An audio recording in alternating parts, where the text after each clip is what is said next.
We are live. Hello, everyone, and welcome to Screams of the Sun, the Changing Breed Chronicle we are running here on Final Show Films. I am Julia of the Zodiac System, and I will be your storyteller for the evening. We're joined by a fantastic cast of role players. They let me mentally and emotionally abuse them at least once a week, and we like to film it for you all. So we're going to continue that and begin our introductions today with local movie reference repository. Jeremy. Hi, that is not at all inaccurate. Hi, I'm Jeremy. I'm playing Crystal Arias, who is a Hamid Nuisha. Chaos Goblin number 46, Siobhan. Hi, I'm Siobhan. I am playing Dr. Clover McKee, and she is a Korax Sun Lost. The Anxiety Sommelier, Katie. Okay, hi. That K-tone came with like a revenge on the end of it. I like it. I was gonna say that was big. You didn't have to call me out energy.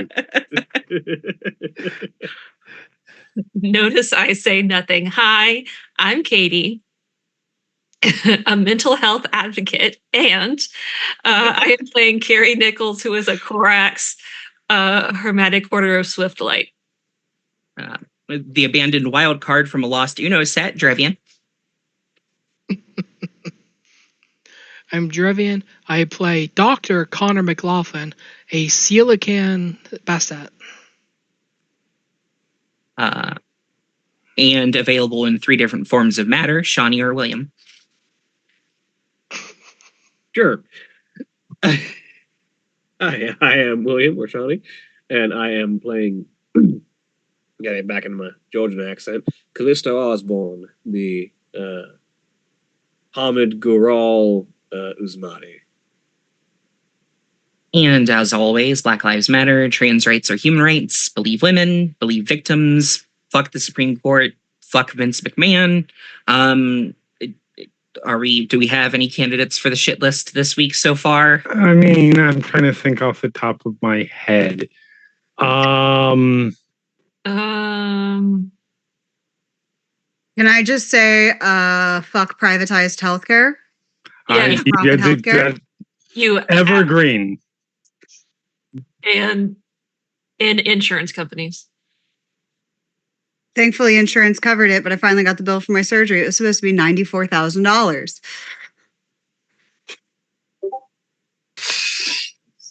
Yep. Yeah, I know. I think we're just on the general fuck everybody and everything this week. Have we tried turning the country off and back on again? That's what we're trying to do, kind of, sort of, maybe. We're trying to. Unfortunately, a lot of shit stains are standing in front of the power button. That tracks. There's a lot of shit stains standing in front of the power button. Sometimes murder is the answer. I'm not murdering anybody. There's a lot of shit stains standing in front of the power button, and we're not actually 9-foot-tall murder machines. That's fair. That's fair. If Speaking of only. 9-foot-tall murder machines, That's my gender, my 9-foot-tall murder machine. mine is I want to check the that. quarter that you keep in your car so that you can get a cart from Aldi. You have to do that? Yeah, all these Really? Aldi, you put a coin in and you can have a cart. And if you don't put a coin in, you can't have a cart. Well, when you return the cart, the idea you is so get you coin back. return the cart and you get your coin back. Okay, so Because they don't have people go in the parking lot and gather You do. carts. Oh, okay, you do get the coin back. Okay, because I was saying that is some. Okay, I learned something new today. We love Aldi. Please go We vote, love Aldi. guys. Everybody vote. Yes. Please go vote. Please remember to vote. And voting is important. This may be the last A lot of for things. Country. This might be the last, I don't know, just off the top of my head, election, president, year as a country, just You could have just stopped at election. fair. But let's deal with problems that we can kind of manage and go to fantasy. Problems we can literally chew on. Yeah. Where there's also shitty politics happening. Yes, but in that one, you are the 9-foot-tall murder machines. Yeah. Right. In the fantasy realm, we can kill people with no consequences. To I be never said fair, that. I'm a yeah. To be fair, I'm more like a 7-foot-tall murder machine. That's, you know what? That's true. And I I've think got wings, bitches. Clover is probably also not that tall as a Korax, given how tall she is in Hamid form. Yeah, I was about to ask, is it like relative? Like if she's a small person, she'd be a small Kronos? Yeah, Yeah. generally yes. Excellent. Oh, well. Some people have merits that let them do the opposite of that, where they're a very tiny person and then suddenly they're an oversized guru. That's I want to play a character that does that now. No, see, I'm gonna play Clover, but as a Gavru, and she'll just be 4'11" in her Hamid form, and then when she turns into a Kronos, it's just a Chihuahua. On that note, Those are scary little motherfuckers, okay? they are. To fuck you up Weirdly, the whole time. weirdly sounds like a Fiena to me. Yeah. Oh my god. There are the In our ones. previous episode, our menagerie crossed paths with Percy, a Malkavian who shares a friendship with Clover. And with some clever online sleuthing, Percy uncovered what might be the true identity of Dmitry Karlov, revealing him to be one Jared Walker. Meanwhile, Callisto endured a night plagued by unsettling dreams, memories from the War of Rage that she is plagued with due to ancestral trauma, interrupted by a little creature that appeared in the darkness, a set of beady eyes staring at her through her bedroom window. Carrie and Crystal had set off towards Lake Isabella, determined to investigate Jared Walker's residence. Their journey was momentarily disrupted by a coyote, which ominously warned them both of a significant choice looming ahead for the two of them that would impact the lives of many others close to them potentially.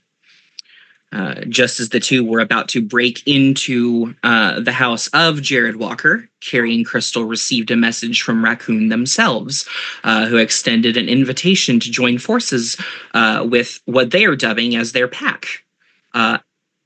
And Crystal cautioned Carrie that this opportunity must remain confidential until they could reconvene with the others to have a formal discussion. The weight of the secret hung in the air and added a little bit of extra tension as they entered into the home, where they stumbled across evidence suggesting that Jared was kinfolk, members of the Guru Nation who are literally blood related, but do not have the shifting gene. The unsettling revelation was corroborated by a journal that they discovered, filled with repetitive spiral energy and the word whippoorwill scrawled obsessively across countless pages. Realizing the importance of their findings, Carrie and Crystal carefully gathered as much evidence from the house as possible before loading it up into the bitchmobile and making their way back to Callisto's cabin, where the rest of the group was beginning to gather, each member unaware of what was in store for them. I'm so getting my ass kicked. Our camera tonight, however, opens in Clover's home, specifically from her point of view. So if you all will allow me to lead you in a little bit of mental cinematography, the camera starts with a black screen, distorted and muffled voices can be heard just on the edges of the consciousness of this person as they blink into focus. And Clover, the vision of Percy leaning over you at a perfect right angle slowly comes into vision as you come out of, as you have a dip in your high and you blink your eyes open. And the sentence that you catch the end of what I found. What did you find? Oh, I found lots of stuff. Would you like to know what I found for your paper, sweetie? I want to know everything. Uh, they sit on the couch opposite you and start pulling out books. And one of the things that they pull out, aside from these tomes, there's a manila envelope that they've pulled out, and also a wooden box that is old, almost rotten wood, that has been reinforced with these rusted iron supports. What's in the box? The box is the exciting one. The box is very exciting. They take a pair of gloves out of their bag and lean up, and when they do, they blink for a minute. What were you doing? We were opening the box. Right. Okay. I think I remember where we got this. And as Percy's voice shifts, and they just pick up the edge of the box and flip it open to reveal a decayed, furled, leather-bound manuscript. Ooh. You put on gloves. I'm not going to touch it. Carrie would be so proud of me. I'm not going to touch it.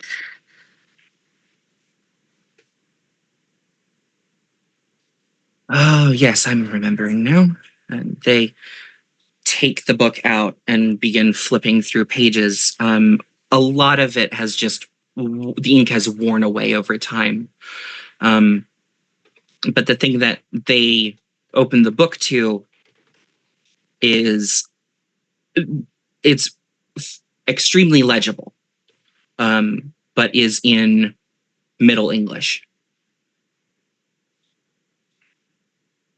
She'll scooch over to basically where she's like right next to Percy and has her head resting on their shoulder and looking over it. This is a ritual that I found. I don't know how much it pertains to your specific thesis. However,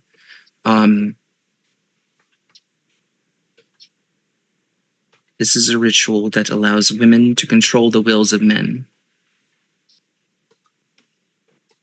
using an ingredient that only those born of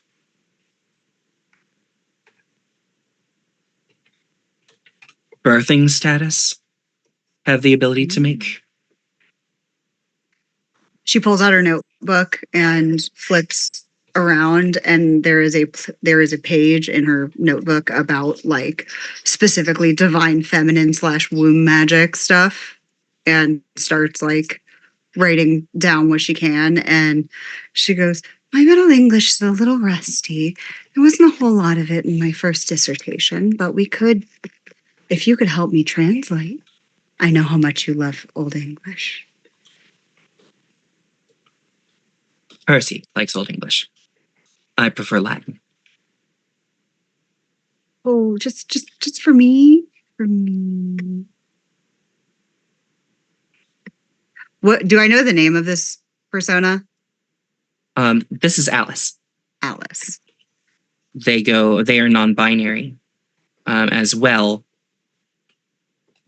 but they tend to have more feminine mannerisms, but have a very masculine voice. Alice, please. Please. Fine.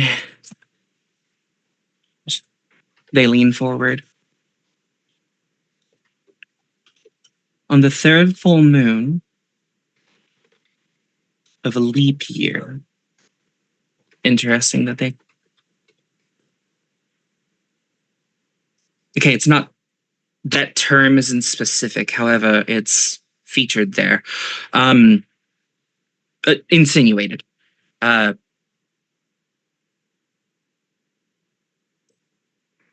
Take a pint of mother's blood, shall we say, Mm-hmm. and adorn oneself with triangles.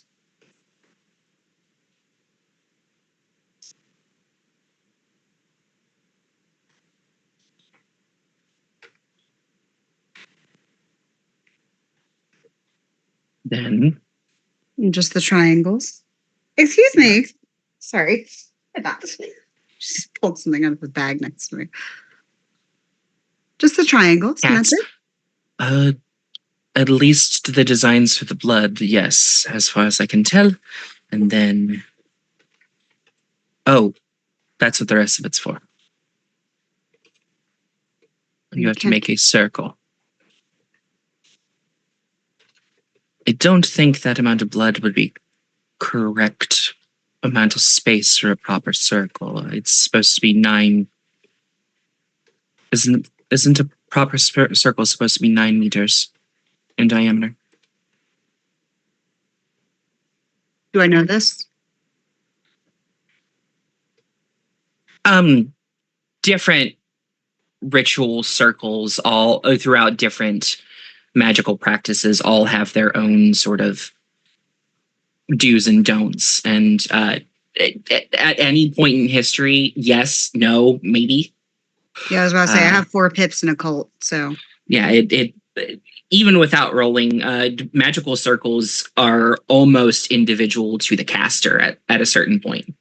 well, if I'm a small person, perhaps I don't need to make as big of a circle. That's fair. It's one way to look at it, I suppose. After the circle is made, light a fire, burn the remaining blood, give homage to the divine mother. Place 3 hairs from the man that you wish to control within the fire and speak their name 4 times.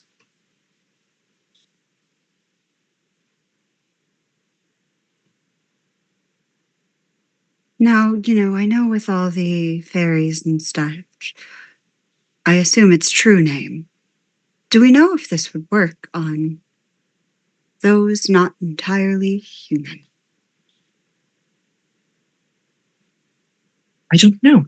That is an interesting. Clover pulls out her phone and sets a reminder for the 3rd full moon on the next leap year. And goes, well, we'll have to test that at our earliest convenience. Thank you so much, Percy. Of course. Alice. Sorry. Yes. I have, or Percy has, a number of other things that they wish to show you. And Percy, Alice blinks a few times. Okay, so, the manila envelope. I think you're going to be interested in some of these. Now, Last time I saw a manila envelope, my friends wound up in the sewers. a lot of my friends live in the sewers, so I do like those friends in the sewers. Maybe we should have sent them there before we sent them under the envelope. But it's fine. maybe. I do have to warn you, some of these are. I have a set of 2 pictures and a couple of recorded sightings of some things. I like those things. Now, for you to see the totality of the pictures, I might have to do something to help. Do we get to do that thing? The one that you tell me you don't like to do, but we do sometimes?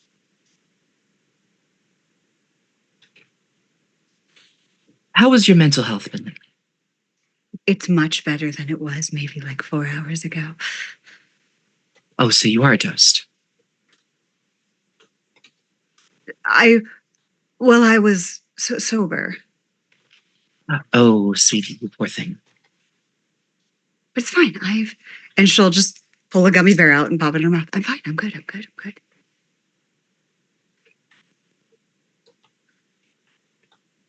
Not so much the feeding, as I have to turn off your sanity for a little bit. Well, you know how much I like that.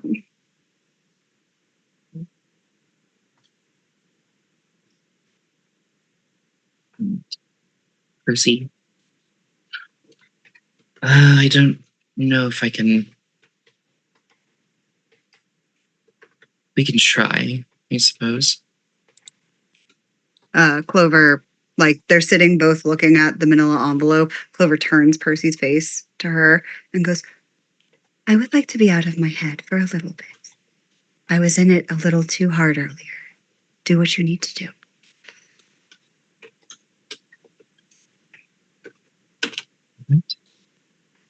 Fair enough, I suppose.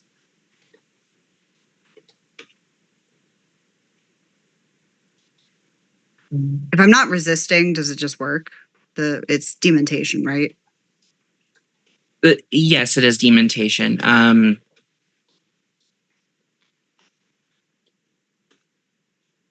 mean,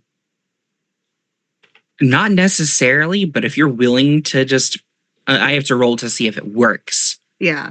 Essentially, I would, if this is D&D, I'd be intentionally failing my save. Like, Yeah. I'm not trying to resist it.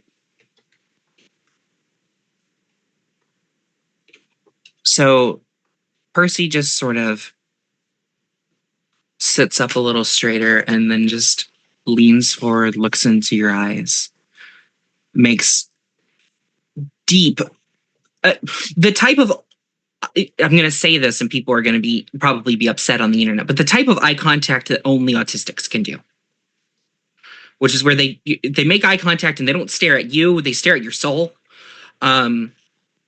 They do that and they just say, Clover. And suddenly the room is filled with a bunch of people.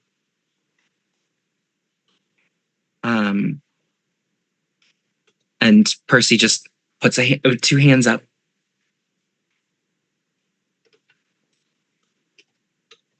None of them are real. Don't talk to them.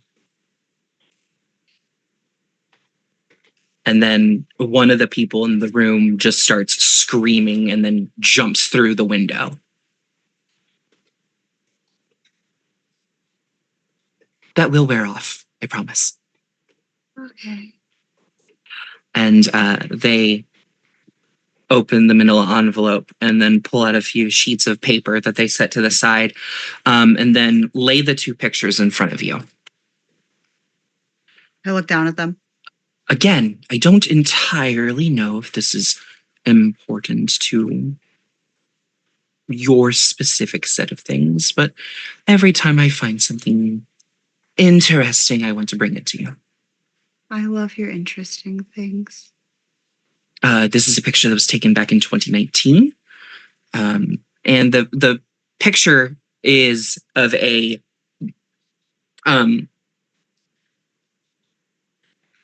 spring. It appears to be springtime. Of a abandoned tennis court, and except for a singular figure on it, which is in the midst of landing from a ballet move. And this individual is wearing just shorts and a cami and shoes. That's not the thing that draws your eyes to her. What does draw your eyes to her are the segmented body parts that look like a marionette. Her skin has a slight golden sheen to it. And her ears are pointed. Sorry, not golden sheen, blue. I'm trying to remember things correctly. A slight blue sheen to her skin. Yes, at this point, her hair goes from black to orange to yellow to white, like a moving flame.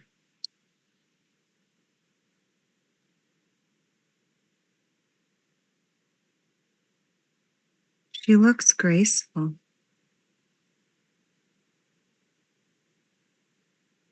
And then they push the other picture towards you, which features five individuals. Two are human. One is dressed in a it's goth light dress, but her skin is made of a bunch of different colors, and her hair is just wildly going, flowing different colors as well. The woman standing beside her appears as if she's made out of the air itself. And then a gentleman stands next to the two of them that has thick scales covering most of his face. A brown polo with a black hooded jacket pulled up to cover most of him, a sword hanging from his back.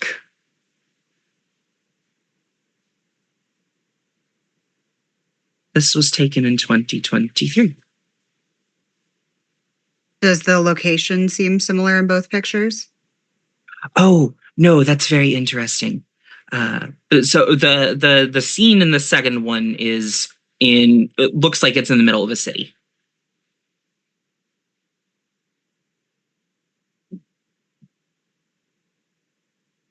What do you know about them? I know that the picture of the singular individual was taken in Baltimore. And I know that the picture of the three individuals there was taken in Knoxville.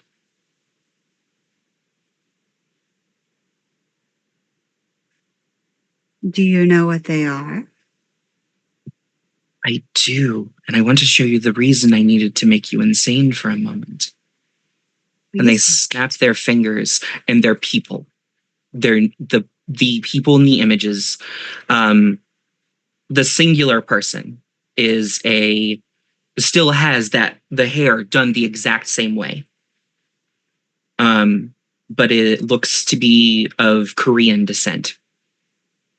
The individual who looks to be made of a dozen colors has bright purple hair, green eyes, and a septum piercing. The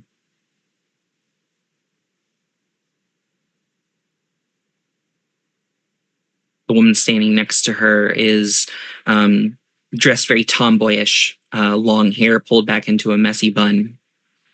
And then the gentleman standing beside the two of them has short cut black hair and a 5 o'clock shadow. Still wearing they're all still wearing the same clothing, but it seems like the people underneath them were switched.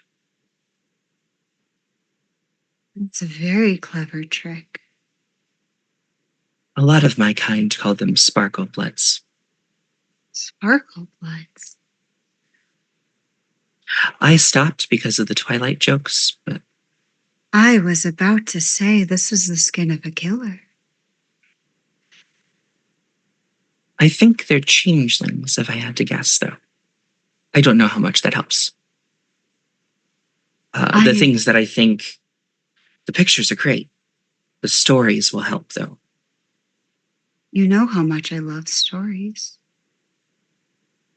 I have reports of, are you familiar with a creature called the bunyip? The bunyip? No. It's a cryptid from Australia. And as far as I can tell, by asking people who want to kill me on sight, a lost member of your cousins, the wolves. There's and they hand you a newspaper clipping. Several of the suspects were reported as saying that this teenage girl turned into something and killed her parents. I don't know how, again, but all of the reports of the people who were able to give any kind of a report and weren't just blabbering idiots, claimed it looked like a Tasmanian devil or a Tasmanian wolf.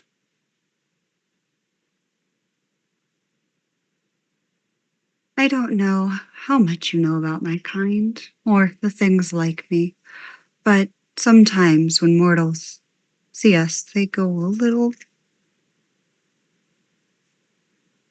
That's a wonderful defense mechanism. I haven't utilized it, but I could if I needed to. Tasmanian wolves, they're extinct, Mm-hmm. but I do not know if Guru associated with them would die off with the creature. That may be a question for my friend, my other friend. Go ahead and give me an intelligence and occult roll. Difficulty 7. It's occult, difficulty 7. You know, because there have been a few changing breeds, if your species goes extinct, there are no more shifters of your kind. Because Fitting exception true, being Macaulay. yes. Solely because there's no true members of your species left. So it goes without saying that if the Tasmanian wolf has died, or Tasmanian tiger, whichever, I forget the actual creature. Anyway, has in fact died. That line's probably gone. When, So above table, when did the picture of the person or the news clipping of the person who looked like that, when was it dated? 6 months ago. Either the Tasmanian wolf is not truly extinct, or that's very weird. I have a report from Mexico City of a woman turning into a bat in broad daylight. Of course, again, only able to get a few reports of anybody who had any cognizance. Mexico City? Mm-hmm. Those who could recall anything, would they know if it was a native species to the area? Maybe. This article is from about 3 months ago. 3 months ago. Okay. And you can give me another intelligence and occult roll, difficulty 6 this time. All right, difficulty 6. Badoop. 3 successes. That sounds like a Camazotz. That can't be. That can't be a thing. They're all dead. They are long gone, at least from what I've learned since becoming this. So we're having extinct shifters showing up randomly. And these people, Supposedly. made of light and color and puppetry, sparkle bloods. This is all very fascinating. I don't know how much helps your research, but You know, it's not my research, it's helping. And she'll just pat Percy. Find what you can. Are you hungry? no, I ate yesterday. Okay. Well, I will pay you back when you are hungry. Thank you. And she'll stretch and go, I should sleep. I've had a very long day. Of course. Would you like me to leave the manuscript with you? Please. Okay. You're the And best. they begin packing their things and head out. Clover strips down and gets in her pajamas and actually gets in bed, not just passed out somewhere, and gets in bed. And she's got just when she gets into her bedroom, it is just like there's those hammocks of stuffed animals in every corner. There's buckets of stuffed animals, and her entire bed is squishables and squishables. And she just cuddles up into this pile of floof, pulls a big, thick comforter over her, and goes to sleep. So the following morning, it's been a few hours. The rest of the group, or I should say the three that are gathered together, Callisto, Crystal, and Carrie. You've contacted Connor, and it occurs to you to also contact Clover if she's in this world right now. Carrie will take care of that. I was gonna say, Hunan, go get me in.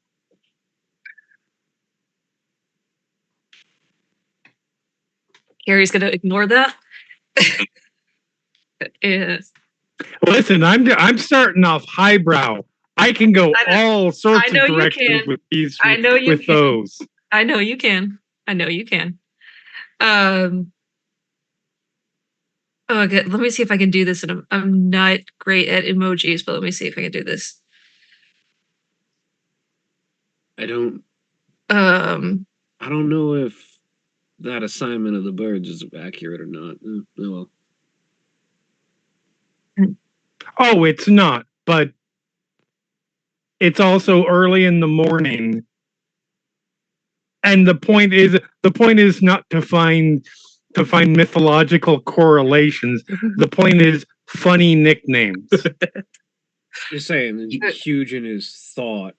You are the worst person to make a joke around. What the actual fuck is wrong with you? are you talking to? Wait a second. Hold up. That's the Callisto. Is that Callisto? Yes. Okay. Callisto Okay. talking. I was supposed to say, holy shit. Okay, Jeremy. All right. And you see like Callisto, who looks tired as fuck, just like this slow grin across her face as she sips her coffee. And so That's all right. I'll teach you humor.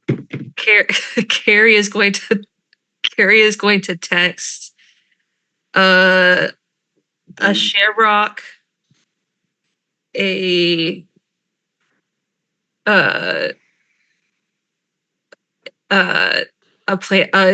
planet, the planet symbol that's not Earth, and then like Saturn or something, and then Earth, and then like a sunrise question mark.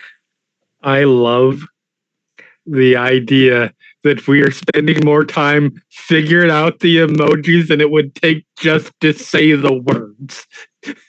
We are using emojis correctly.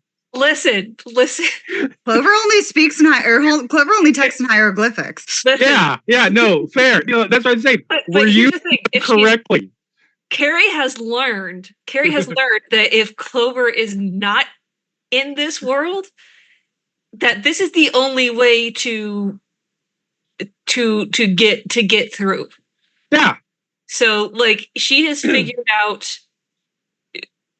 she has known Clover at least long enough to know it's like, okay, if I want a quick response, I need to use emojis. So she would take less time figuring that out than I did because I can't put things together with emojis. Callisto just finds as much amusement as she can, just anti-ing Crystal's jokes. Is this Are you really just going to send me this entire game? So did you send that text to Clover? Yes. You receive back a rooster emoji, Okay. a bacon emoji, Okay. and a car emoji. Okay.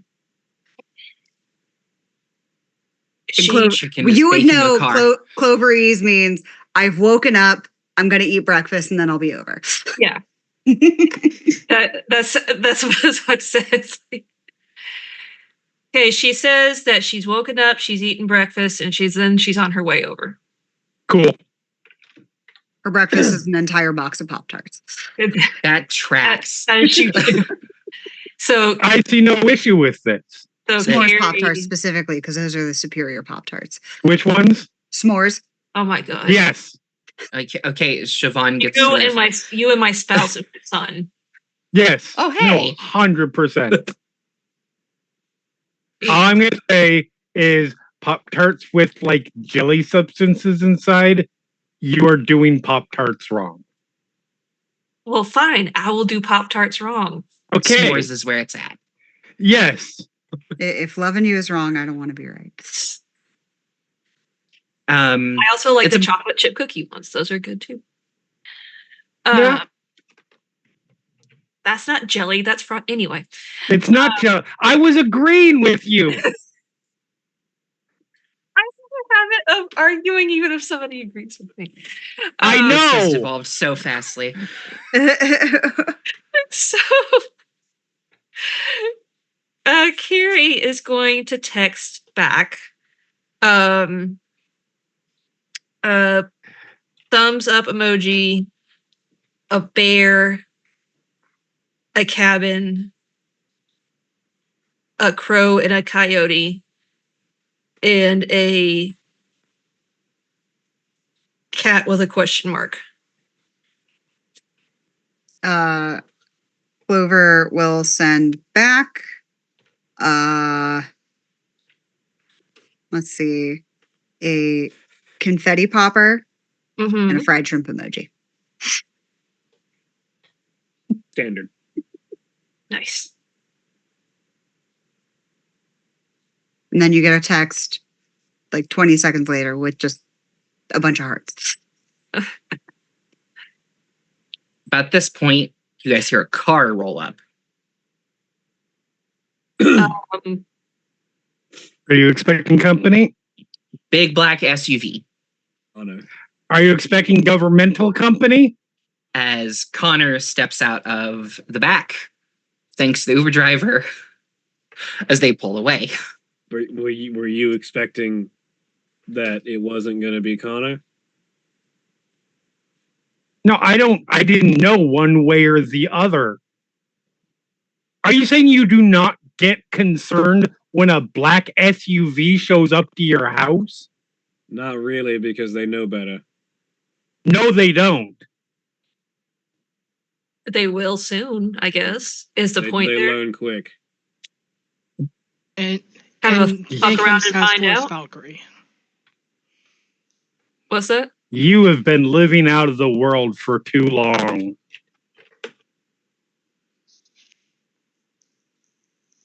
Callisto, like, what the fuck's an email?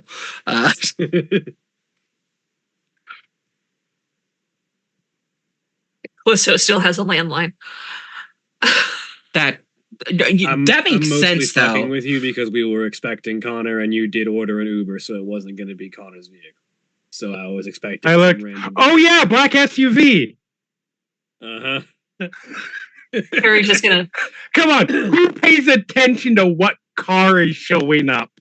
Also, in Crystal's defense, you haven't slept. You've been smoking for the last, 11 hours straight. Yeah, also that.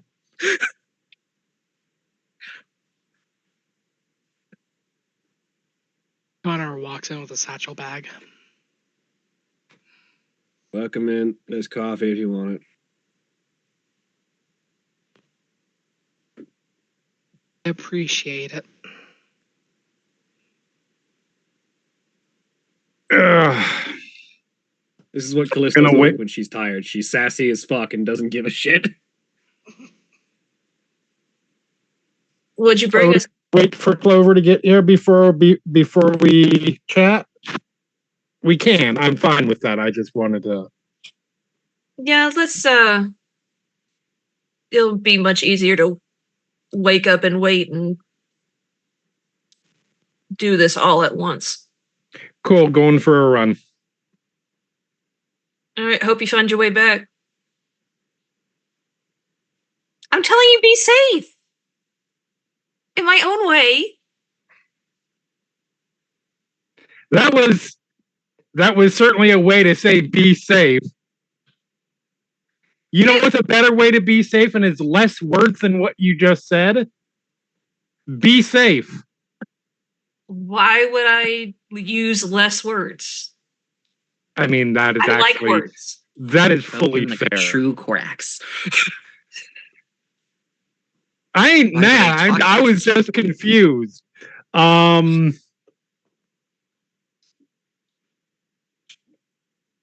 Yep, and I'm gonna go out and go for a run.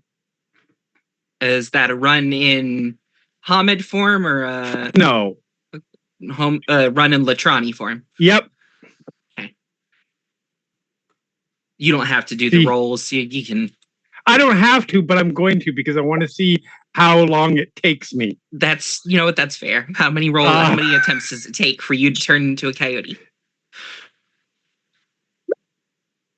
There's 1, 2. There we go. There you go. It takes you a second. 4 times the charm. Like, I'm a city coyote. Just take me a little longer.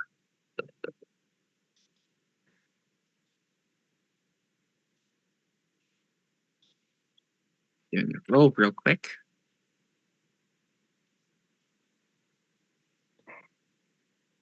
Okay. Carry on. Yep. So the group sits, idly chats, or sits awkwardly for an hour in pure silence. I don't know. That's entirely up to you all. But an hour passes. Mostly just sits and nurses several cups of coffee because she's still not awake. Carrie is going to lay back on the sofa and have a cup of coffee, but just mostly just zone out while it's quiet. Connor, seeing the third cup of coffee, pulls out a small bottle of pills and sets it on the table beside Callisto. What's that for? Caffeine. 1 pill's like 5 cups worth of coffee.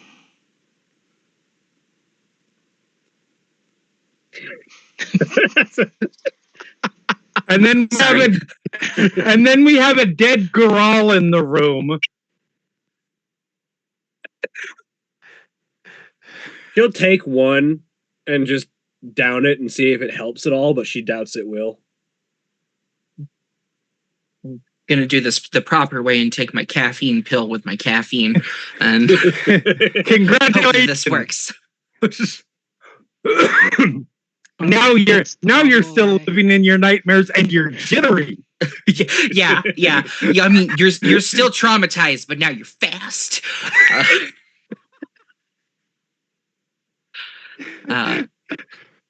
So you do wake up a bit more. Yeah. But Connor is right. You do feel like you have had 5 extra cups of coffee from that, but it was also 5 cups of coffee from a very sleepless night. Yeah. Well, at least my eyes are open. Yeah, they can't really close now. It's weird. There's a twitch. Like the eye is just constantly moving. The problem is that might have been like 5 cups of coffee for someone of an average size and weight. Fair. There's a lot of body mass to get through even in Hamid form. We got to get one to Clover, and then she'll get the zoomies. Clover's going. She's gonna go run. There was definitely a time I drank too much caffeine and had to run laps around a mall. When I was in high school, I definitely had too much caffeine at one point, and I was just hanging out with friends. I was like, I'm gonna go do push-ups in the kitchen.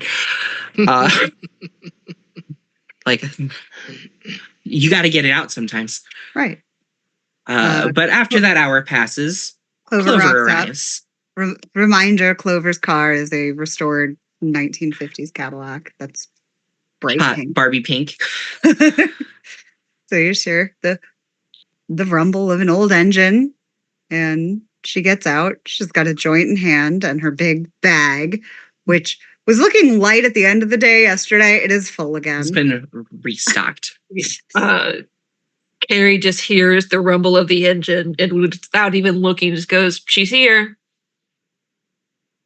Clover comes in. She's changed. It's still If you walk up, Coyote just comes up next to your side and walks with you. like she's changed. It's a new outfit, but essentially it's just the same outfit in different colors. Her hair is braided. She doesn't have her big, or no, she does have her big floppy sun hat, and like heart-shaped sunglasses. And she walks in, and You just get sort of bumped on the side as you walk in. you get patted. You get pat. And she comes in and goes, "Good morning, everyone. Clover, I have something for you. What do you have for me?" Pulls out a small, like 8-ounce bottle. What is it? It's very berry and spiked with THC. She like quickly like finishes the joint and then cracks it open. You could have just passed it. Come on. And then she points at the pills on the table. What are those? Those are caffeine pills. Just sits down in the middle of the floor, crisscross applesauce, cracks it open, takes one with the THC drink. A very berry sparkling seltzer. It's Like the THC. it's good, but it suffers from the problem every other elixir does, is that it tastes fantastic, and then it tastes like you're eating weed. She'll have a few sips off of it and Yeah. close it back up and then put it in her bag. We're microdosing today. The thought is that if you happen to get sober, it might be a faster way to get it into your system. That's very cool. Thank you. And she's gonna look over at Callisto and just kind of stare at you for a minute and tilt her head. Go, you look very tired. A rough night. Do you need to talk about it?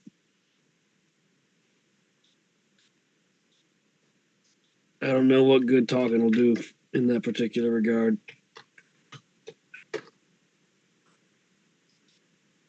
It's very bad to keep bad things in. That's why our bodies vomit, to get the bad things out. I don't think I can vomit generational trauma. You'd be surprised. Yeah, I was gonna say the coyote is now a person again. So you'll never know until you try. I mean, you don't have to literally vomit. I'm not cleaning it up. But if you need to talk about it, I'm here.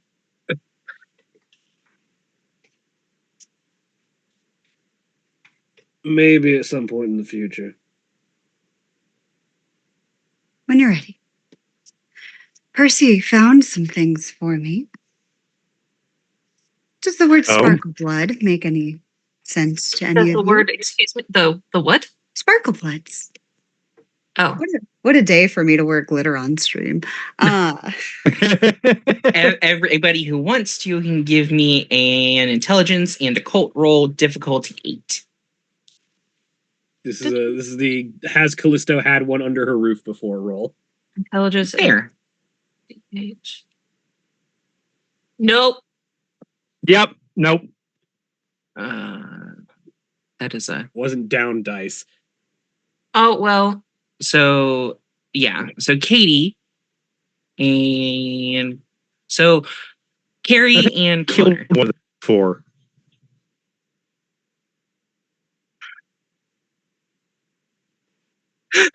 What? That could I have. think I killed one of them before.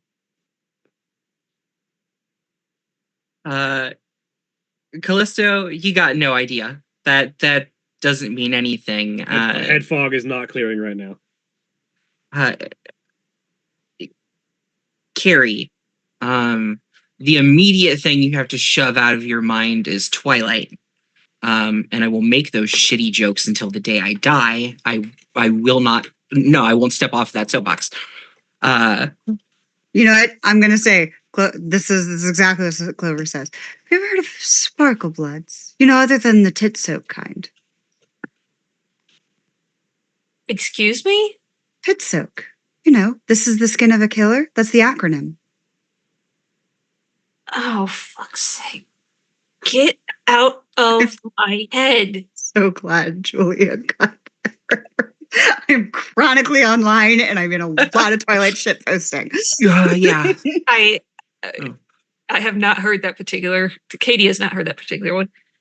Carrie is just gonna bang her. Like, Carrie, Connor. Carrie, you've heard it solely through mentions from different customers you've had before. They tend to be more of the late night customers that you get in before closing. You've heard that term thrown around once or twice, but that's about it. Connor, you've been in a lot of circles in your life. That is slang for changelings used by vampires. You have no idea what the fuck a changeling is, but that is what that term is used for. The Fae cat knows the Fae. Yeah. Percy had some pictures. They had to turn my mind off for me to see it properly. I think they call it glamour. yes. And there's some pictures of them in Baltimore and Knoxville. But I think the most interesting thing Percy showed me was their newspaper clippings. One of a teenage girl 6 months ago turning into a Tasmanian wolf. Okay. As far as we know, they're extinct. Okay. And yet another one in Mexico City of a woman turning into a bat in broad daylight. But from my everybody can give me a wits and occult roll difficulty 6. Is it a cult this time? Yeah. And that was 3 months ago.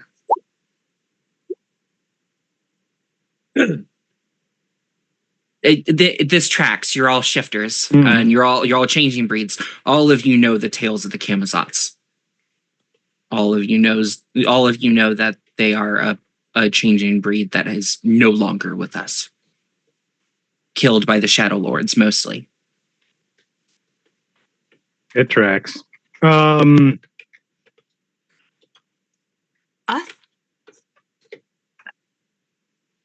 I heard about this, but I was fairly certain there were none of them left.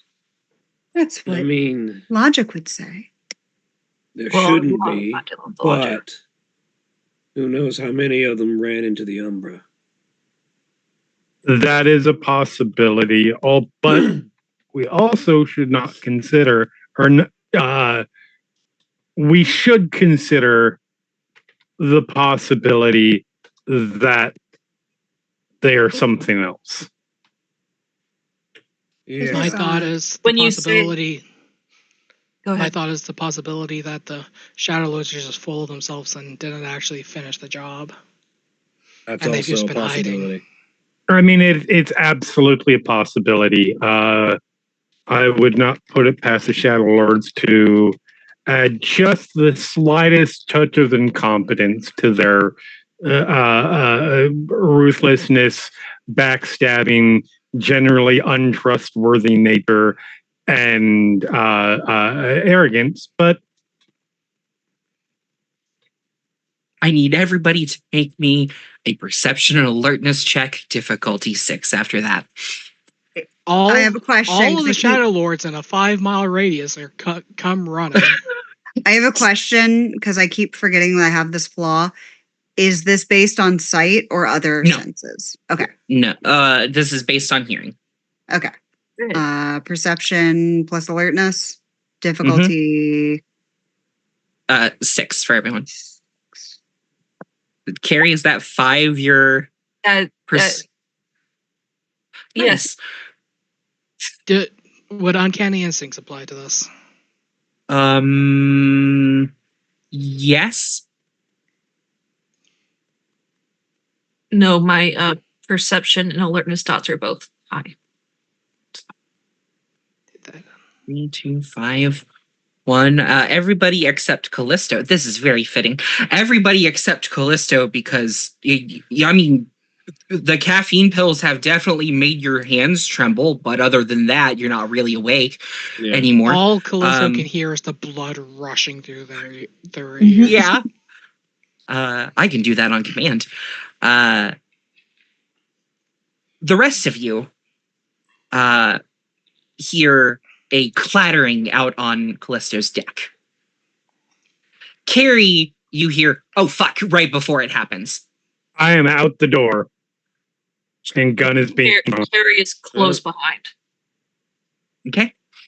I have to ask how many people are pouring out of the door. Callisto just like looks over to the side as everyone else goes out the door and is like, what? Well, Clover is sitting there looking at Callisto. Connor ducks behind the couch. Okay, so the two of you see at this point a familiar sight as a raccoon stands up and brushes itself off and picks a soda can off of its head. Oh, hey. Oh, for fuck's sake. Could you give some warning next time? No, don't give warning. This is much better. Why would I give warning? If I give warning, then people know I'm coming. Right. It's better to show up and surprise someone than for them to be expecting you. 100%. If they're upset that you're there, you can quickly leave. That. Okay, I'm outnumbered. What do you want? And it just sort of gestures to the entire group inside. My guess is meet their new clients. Okay, I can't remember. Does everybody else know about the totem? No. No, it's the two of you that know, and that's it. We were very specific about this, which is why this is so funny right now. So Carrie is going to think just a second. She's going to lean in the doors. Don't tell them.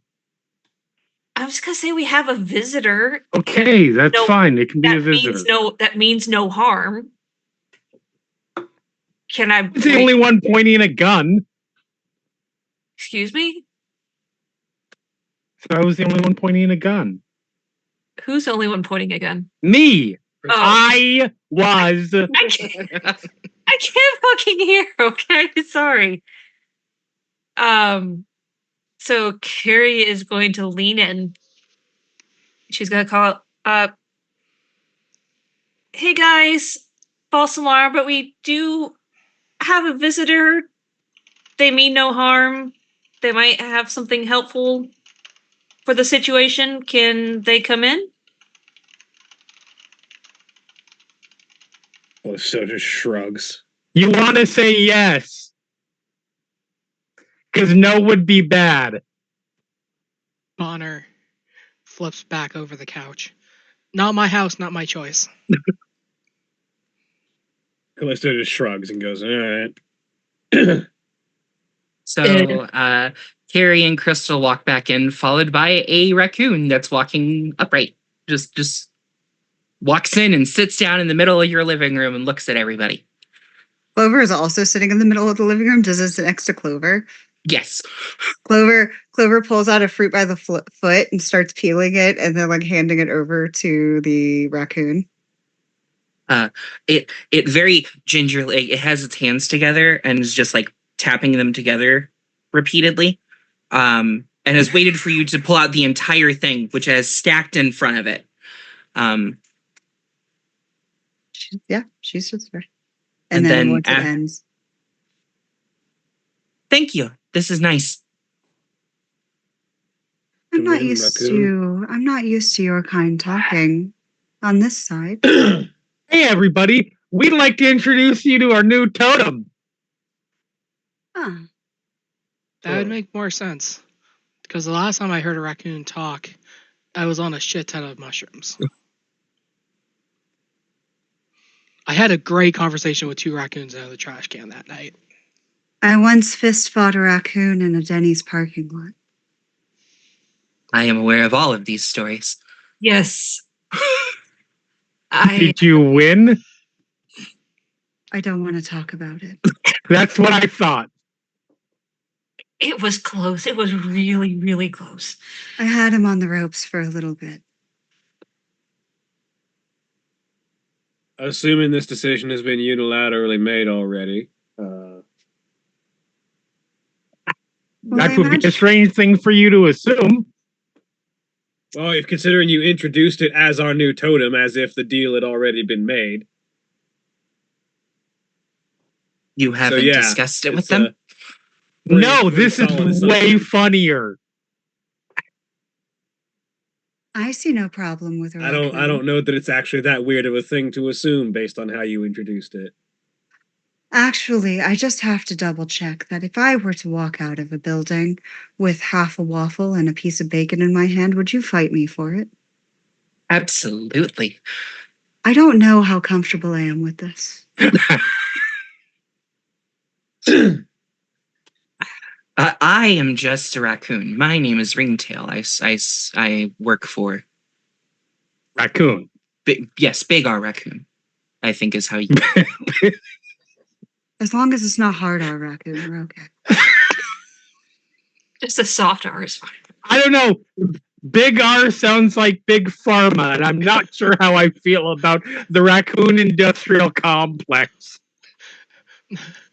Oh, Ricky Raccoon. You say big pharma, and now Connor goes on a 5-minute rant about big pharma. Yes, we know, Connor. We hate them too. I suppose, well... I can see why Raccoon wanted to be our totem. He says know, you'll given smell what I very know- interesting. Given what I know about us and us as a collective, it does seem rather fitting. Can I You ask? only have one rule. What's your rule? You must leave me and my kin shiny things in the cities and the forests where we can take them.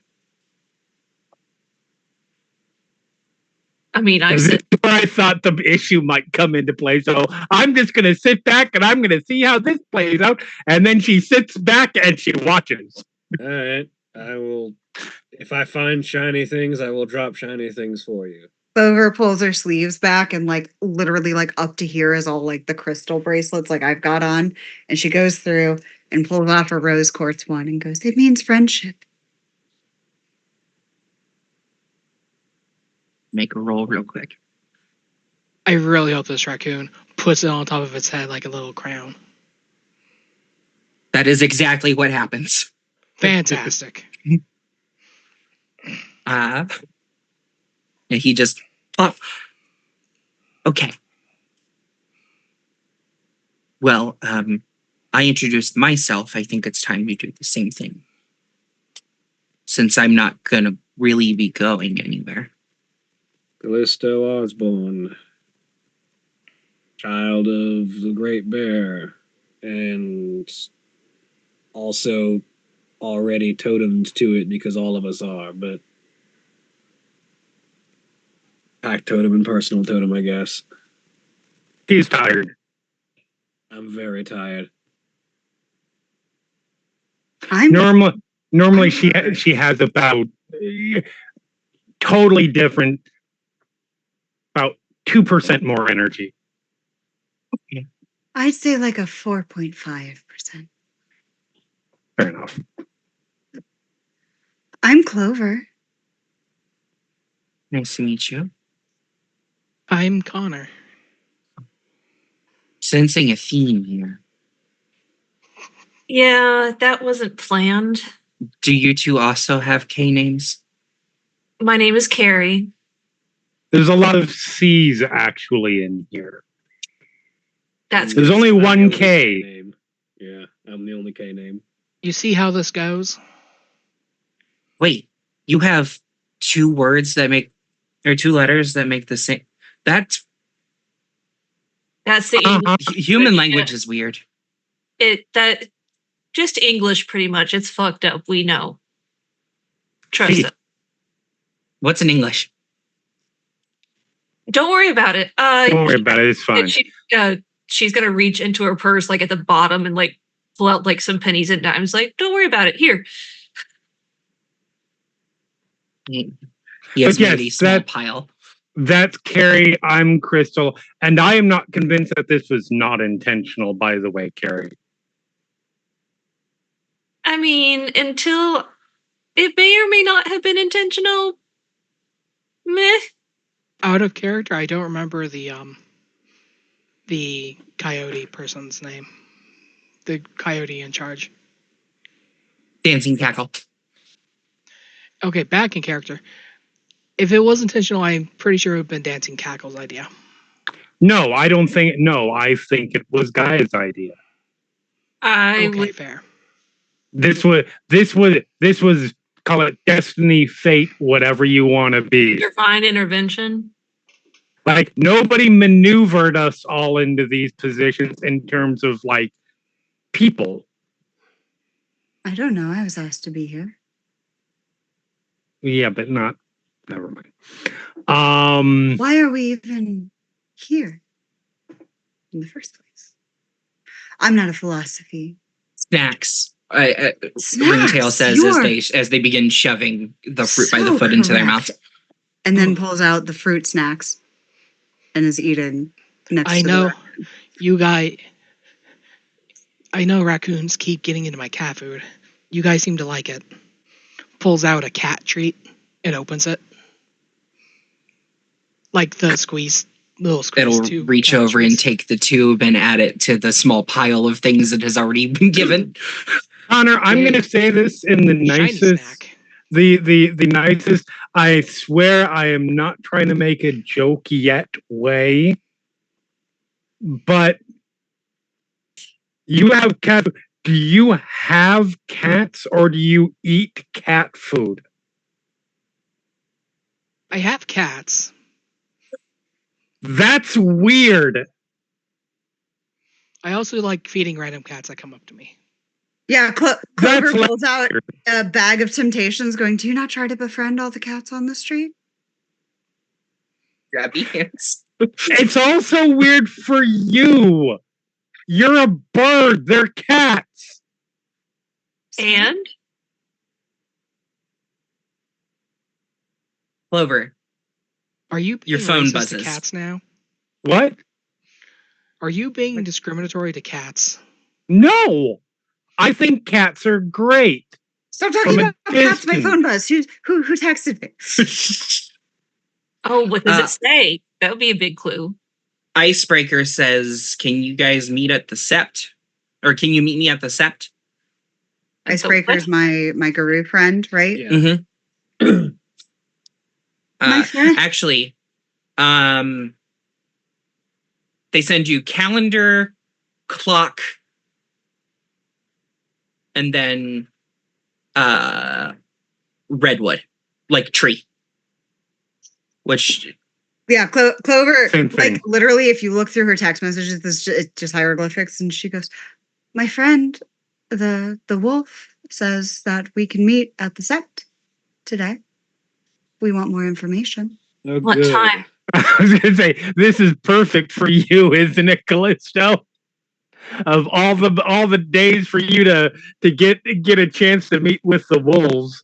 Yeah. Isn't because the clock? There's several clock emojis that have different times, so I assume Yeah. that's the Mhm. one. What hour was it set to? an hour from now. We have an hour. How long Sweet. did it take to get there? About a half hour. So, a couple things really quick. I mean, with Callisto, you're gonna be good. Yeah. As long as they are. Okay.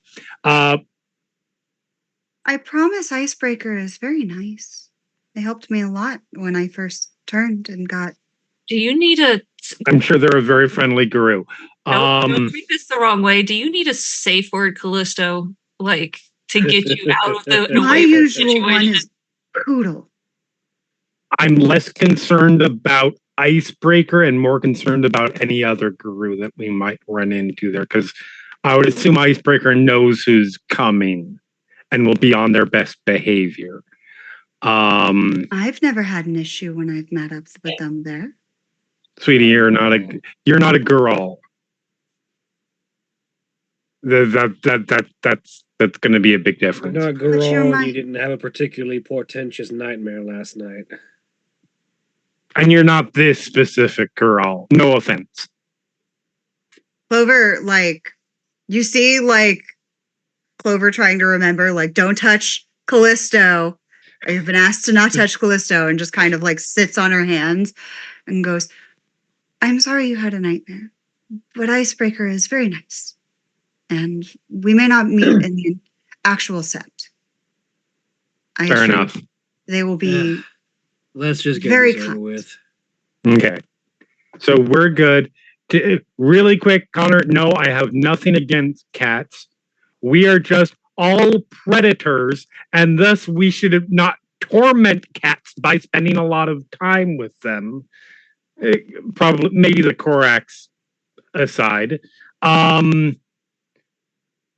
And third, oh yeah, while we're on the way, we should talk about what Carrie and I encoded, because it might be significant. Yeah, just a bit. Let's get going then. All right. Right. You guys found things at that house. Yes. What do Oh, you want me to do? Sit on my shoulder and come along for a ride. No, please sit in my lap. Or that. I mean, it's right beside you. He just climbs into your lap. Don't shit in my van. Clover is gonna like scoop it up like a toddler carrying like a very fat cat and walk out to the cars. Or let me Nice. rephrase. If you do, you have opposable thumbs. You can deal with it. I suppose that's fair. Pick him up like a toddler, with a toddler whose arms are full of food. He's like a toddler. yeah. So as our group heads to the various vehicles to head towards the sept, that's where we're going to go ahead and take our break for the evening. Remember, when we take our break, you guys take yours. So stand up, stretch your legs, use the bathroom, grab a drink, grab a snack, do whatever you need to do, and we will be back after these commercial messages.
the button this time. We're back.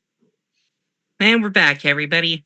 So, the group has whatever assemblage of getting everybody into vehicles happens. Yep. And the car ride begins. I believe we go with most everyone in the Bitchmobile and Callisto and Clover in Callisto's truck because I believe Clover wanted to have a conversation with Callisto. Yeah, that's fair. Okay.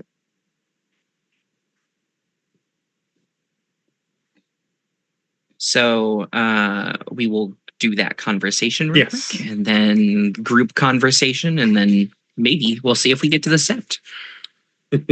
So, in the pickup truck, it is currently... With Raccoon on lap. Yep, I was going to say it's currently Clover, Callisto, and Ringtail in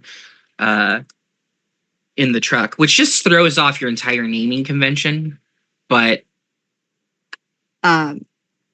Clover looks down at the raccoon and says, "Would you kindly plug your ears for just a bit? It's a very private conversation." I can do... No, I probably shouldn't do that. I can plug my ears. Thank you. Are you sure you don't want to talk about it, Callisto? She sort of inhales for a second.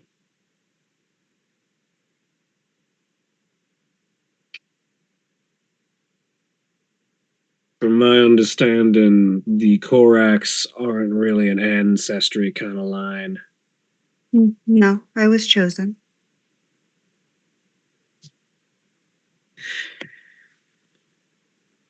I don't know if you've ever been... No, you have your own situation, so at least you might not know the exact experience, but you know something similar. Of being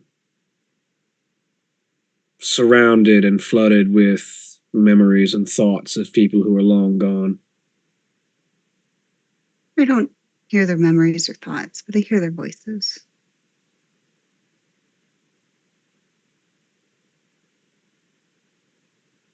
Every night, not most nights, not some nights, every night, I find myself in the experiences and memories and surrounded by the emotions of one of my ancestors. It changes from night to night. But considering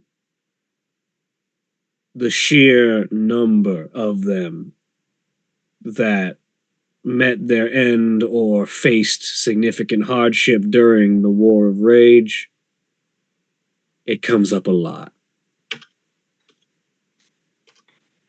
You have post-traumatic stress from something you didn't experience. You could say that. And it's not just the rage or the hatred that floods the most. Because quite frankly, the Goral didn't feel all that much of it.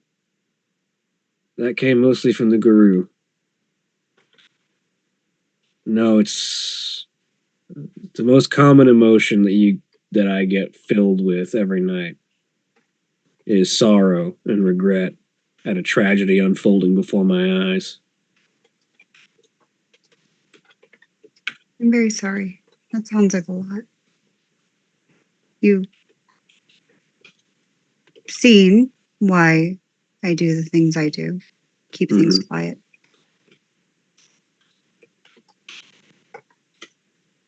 There have actually been studies to show that what I do, she says, pulling out the bag of fruit snacks, helps with things like that.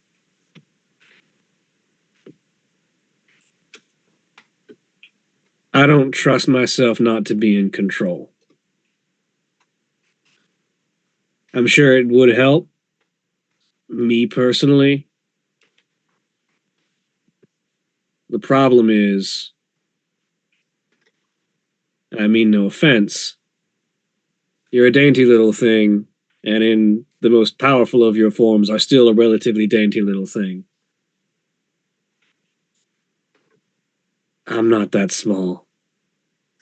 And if I'm not in control of my strength and my presence at all times, other people can get hurt.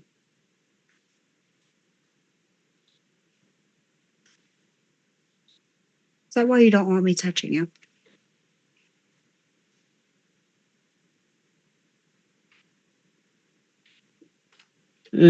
Something like that.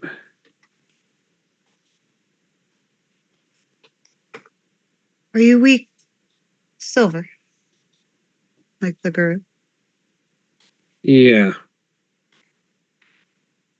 Would silver chains hold you if you were to lose control? maybe. The problem is, silver's an irritant, and it stops me from accessing most of my. It makes it harder, I should say, to do most of my more supernatural strength, but silver is also a very soft metal. And I'm just naturally strong enough to break it. It doesn't weaken you. Not particularly. Don't have problems with silver because of what I am. It doesn't weaken me, it just hurts. It's like an allergy. Mm. Try to think of a way where you can safely lose control without hurting anyone. It's very bad to keep those things in. I mean that. Sometimes you just gotta go ape shit.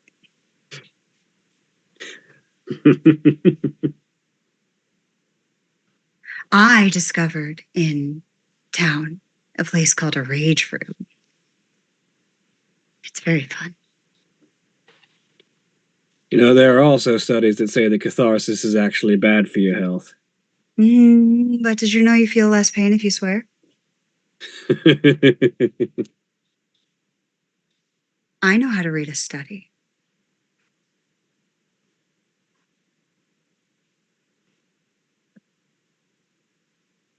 If you need to talk, I know I don't always seem like I'm all here, but I'm here for you. I appreciate it. I don't know how much modern fictional media you really consume. Oh, so much. But there's an old cartoon from the mid 2000s. Superman gives a speech about living in a world of cardboard. It always feels kind of relevant.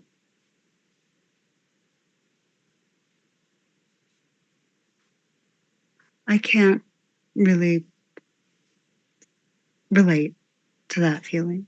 I'm typically the one made of cardboard.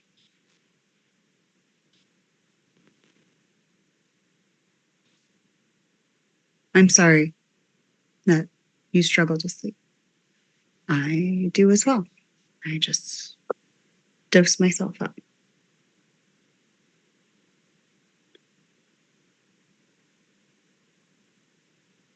I don't need to go knocking down trees. People live in them. I would really like to see you pick a tree up out of the ground, though. Just once. Just once for me, please.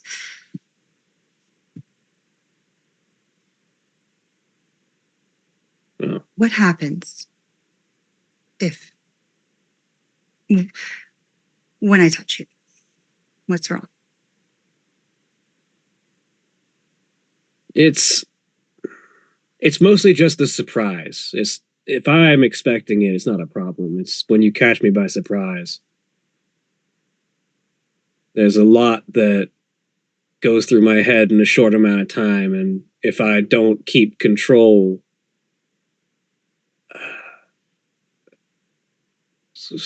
I already have a habit when I get too flustered, I end up shifting into the near man form, which I understand the Koraks don't have that, but Well, if you're expecting it, then it doesn't happen. You need company when you sleep poorly. Let me I appreciate it. I don't have pets right now, so I can leave my house abandoned.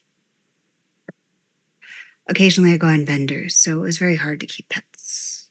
Mm-hmm. And I don't have roommates. Percy would stop by if I asked them to. But I don't know how much I trust them around a small animal. They did well enough the one time they were under my roof.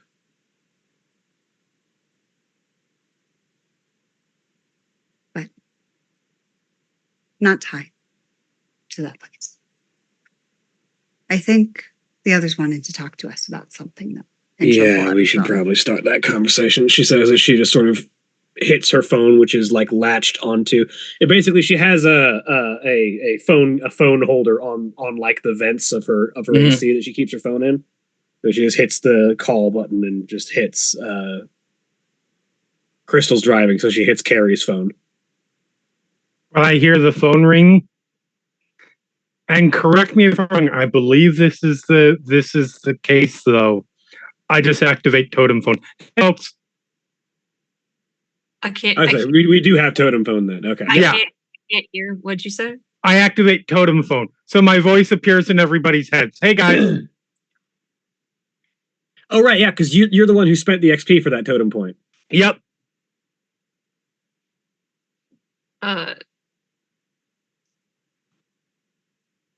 Carrie. Hello then. I figured this is probably safer than the CB, which is going to be on a public conversation, or Carrie's going to automatic hands free.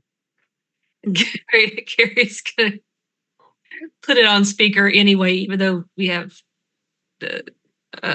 I mean, in this particular case, the phone call is just a liability. Callisto will say, and then just turn the phone up. Phone call can be hacked into. Okay then. Well, they're always listening. She puts it back in her pocket. Yeah, this is a thing, by the way. Yeah, and that's when everybody hears in their head, yeah, it's fun, and I can do it too. Wait, can we all do this? Are we literally having a conversation in our heads? Yes. Mm-hmm. Okay, then. Wait a second. Like, we weren't listening we weren't listening before now. Okay, all right, that's a good thing. It's an active thing. Yeah, it's communication. It's not spyware. So. Great. Just anyways, every thought doesn't pop into the conversation. We're fine. No. Well, be careful how hard you think things while we're actually having a conversation. That's my understanding of how it works. If you think too hard, that it's like not using your inside voice, even though we're literally using our inside voices. All of a sudden you hear Rick Astley is never going to give you up, like as Clover's trying really hard not to think really hard, and the thing she thinks of is Rick rolls. That's yeah. Out of character, all I can imagine now is Connor looking out the side window, thinking, "Please be a big cat, please be a big cat," and that is like totem phone, and just all of a sudden, "Please be a big cat, please." Everyone's anyway. I don't think I can hear myself think. So, well, I think we kind of briefed Callisto on this, but I know you had a hard night. So just to get everybody up to speed and refresh Callisto on the details. We found our Endron head's home. Our Endron head, Dimitri, is actually named Jared Walker. Jared Walker is a kinfolk, or was a kinfolk. We are assuming with the Lake Isabella sept, or the sept near there. The sept of the pointing star. The sept of the pointing star. Yeah, sept of the pointing star, yeah. We are assuming that's the case. Obviously, that's not necessarily. They could be from up here and moved down there. Hell, they could be from the fucking Sept of the Green in New York City and have moved out to get away from everything. Who the fuck knows? Anyway, I don't believe there was any information on which tribe he was. No. But it looks like this was someone who, wherever the hive is around here, or down there, or up here, wherever, got a hold of him in his isolation and got him nice and corrupted. Is that like those? You can't see Clover, obviously, but Right. Callisto can see Clover. You know, the Davy Jones wolves. Yes. Yes. Tentacle-faced wolves would be black spirals, yes. Yes. I saw one in the clouds. Yeah. I mean, it could also be a glasswalker in Cosby, but that seems less likely. It seems like less of a problem. Well, less likely, far less of a problem. a lot of most of the house didn't give us much. It looked like, a model home rather than an actual home until we went upstairs into his bedroom. to his bedroom, which That was was a a mess. complete and utter wreck. We have there was a letter. I did not write down all of the letter. But we have a letter that sort of details some of the stuff. We have his journal and we have his computer. Computer's in here.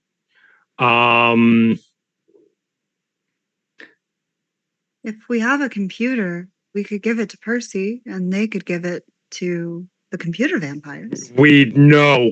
Fuck no.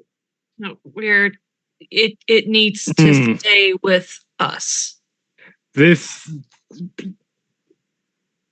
didn't think we'd have this conversation this soon, but let's go ahead and do it. I have no issue with Percy. I have seems to be a very good, very decent and solid worm spawn. That said, I think the line is somewhere well behind giving information from the Sept to the local vampires. That is entirely fair. I just know they're very good with computers. Yeah, sure. Absolutely. I'm agreeing with you. That sounds like I'm dismissing. I'm not. Like I said, I don't have a huge issue. There are far worse than fucking wolves out there than some vampires I've met. I just don't know how much we should involve them in this whole thing. Because as fine as we might be with things, the second the wolves find out that we're relying on vampire resources, we might as well be worm spawn ourselves. I mean, we're not exactly any of the most trusted people anyways, because we're not wolves. I don't want to I don't remember all of what the letter said, all of what the journal said. Lots of information we can pour over later, but was it the last journal entry, Crystal, that was the same word?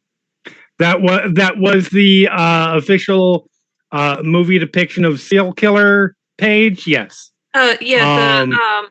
The if you've ever seen The Shining, the all work and no play. Yeah, that, except it was the word whippoorwill. Yep. And an actual spiral. That ain't a good sign, no. Not at all. No, this in a very familiar spiral. I, as a storyteller, have a question for the two who went on this. Where is the journal currently? In the van. In the van. Okay. It is in the back seat. In the back, like I'm assuming the computer case, the journal, and the letter were just placed in one spot. Okay. Does the word whippoorwill mean anything to me? Yes, it means. Well, go ahead and roll me intelligence and occult difficulty 5. Okay. Let's just see if Clover is within the right mind space to remember a thing. 3 successes. Whippoorwill is the totem of a fallen werewolf clan known as the Black Spiral Dancers. Oh, that is their... That is their totem, and a surefire sign to know that you are about to be at least in proximity to one, if not multiple, black spirals is the sound of a whippoorwill calling. Yeah, the cry of the whippoorwill is the hunting call of the black spirals. Okay.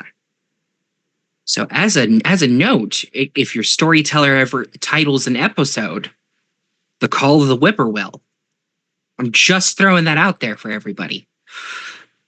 Do I need to spell the rest of it out? I will. Right. If the I'm title, already sick that day. if the title is called the Whippoorwill, that's my sign to make a new character. So yeah, here's what I see as problems.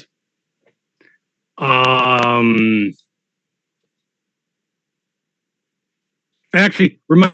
What are we What are we going to talk to the wolves today about specifically? We were going. Siobhan has forgotten. Clover would not have. We needed wolf input on.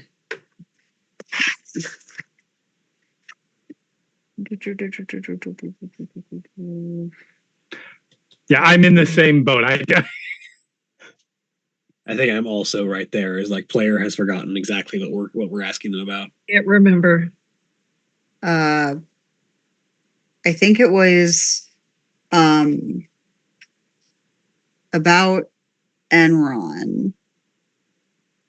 There was something we were curious about, and we thought the wolves would know. And I took the most bullshit notes last session. One of the things is you guys want to know if there's something within the area that you think. Basically, this is a reach out to the wolves to be like, hey, if there were just to potentially be, I don't know, another area that you might classify as a cairn within the area, that if it were to be, I don't know, potential drill sites that Yes. that Endron might be. That's right. That's right. Yes. Okay. Yeah. Because your ideas are basically anywhere within the El Dorado National Forest might be up for game, but it's more going to the local sept who's been here for a while and going, hey, where might they do these things? Yep. So here's my thing over all this. And there is a little inherent risk in this, but I don't think that the sept needs to know right now about Dimitri. Because if we tell them that this place has that Entron has a corrupted kinfolk, They'll just go in guns blazing. Yeah. they will do. Understandably, I'm not trying to shit on them. We do enough of that elsewhere, but they will do what Brother Wolf does and go full bull in a china shop. Wherever it dwells, wherever it breeds. Yep. And specifically here because it will be personal for them. Yes. And Coyote forbid we find out that it's some set leader's kid or something like that. well, from what you told us, it sounds like they came down from up north. Yes, they came from Seattle, I believe. There was a reference to Seattle. Yes, Katarina, the one who wrote the letter, lives in Seattle. Yes. Which doesn't necessarily mean that they're from Seattle, but correlation. There's potential. Still.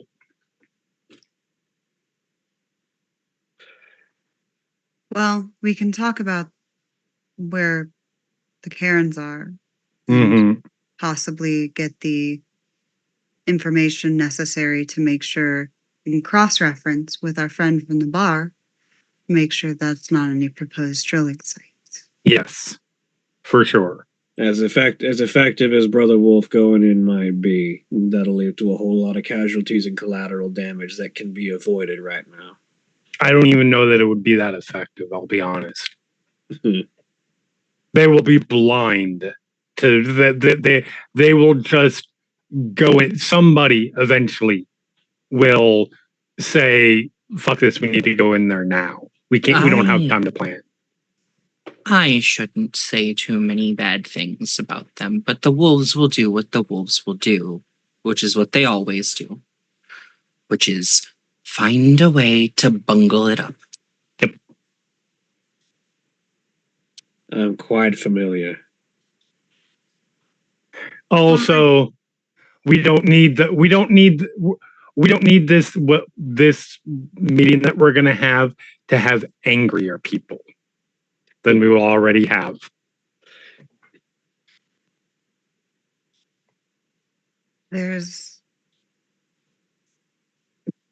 You tell me what I can tell Icebreaker, and I will act as a liaison. They know me. That's fair. I think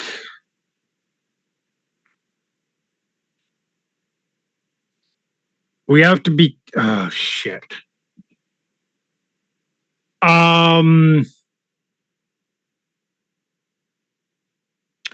I think the way we need to approach this is, if possible, I would like to leave Endron completely out of it.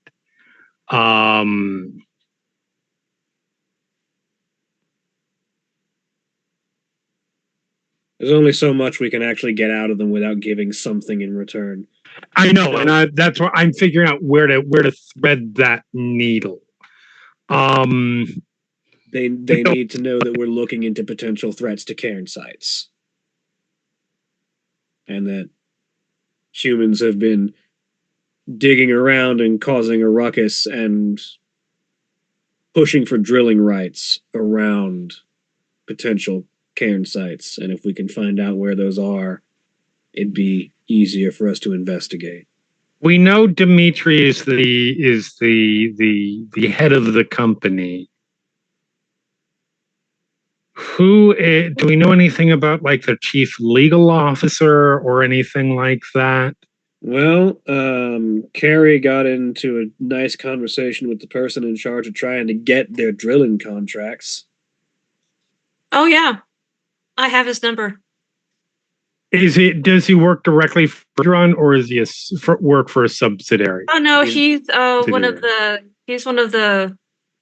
he's the head of his division within Enron. Yes. What is? I'm going to go. Carrie, take the wheel for a second, and I just go for my phone. What? And I am going to Google mining companies in the general Sacramento area and go to about the fourth page of results. I want a random, like, prominent but not Endron mining company. can you take the wheel back now? Or I could have just Googled that for you. Huh? Yeah. Yeah, So, I got it. you were very quickly able to find another mining company by the name of Epirock. Epirock? Mm-hmm. People and their fucking mining companies. So here's my suggestion. In debate, ultimately go with shoot down, whatever. But say that we have uncovered signs that and this is, she legitimately looks at her phone. Epirock has been seeking to do some mining in some concerning areas.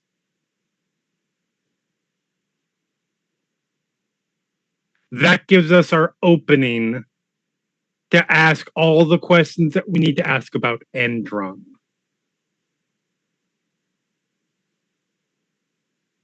It sends if the wolves decide that they want to investigate and get involved, it sends them on a wild goose chase. While we get the actual work done. And worst comes to worst, it's a fucking mining company. They've got it coming. I was about to say, I don't think there's any mining company that isn't worth hitting with werewolves at some point. Right. This one just probably is not supernaturally infected. That's my thought. They're big enough. It looks like they're big enough. It's going to take the wolves a little bit of time to figure out that there's nothing there. Well, a little bit of time to even plan recon or things like that. And hopefully by the time they realize that there's nothing there, we will have figured out, we'll at least be far enough in that we'll have a significant advantage over them in getting this solved with a minimum of, I don't know, dead guru, veil being broken, bystander casualties, etc. Well, only way to find out is to see how they react when we get there. Yeah. Again, if anybody sees downsides, I am open to it. I'm just throwing out this as a suggestion. It works for me. Works for me. Thought comes to mind for a downside is if the wolves learn that we lied to them about which company it is, they might not trust us going forward. They don't trust us now. I was about to say, Fair. I mean, Also, we could have just been wrong. Also, we could have just been wrong. But I'm going to be honest. We are going into this meeting as a Noisha, 2 Korax, a Goral, and a Bastet. walk into a barn. There are 3 people here who have trickster parents. One who passionately hates the Guru, and another who, well, passionately hates the Guru, as far as I know from the Bastet.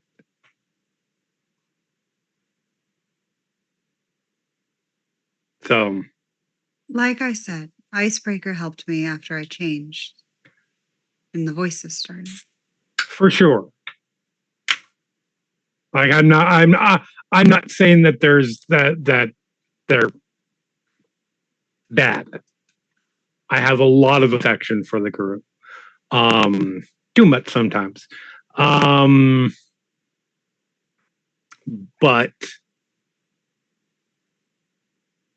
they don't often have the same for us, other than individuals. Well, we're just about there, so time to put the plan into motion. Cool.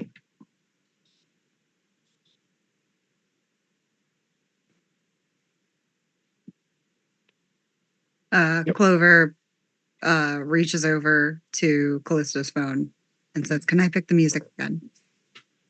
Go ahead. And she will put on Joan Jett. Put on what? Joan Approved. Jett. Joan Jett? Okay. It's just an entire playlist of Joan Jett in the background. That works. Okay.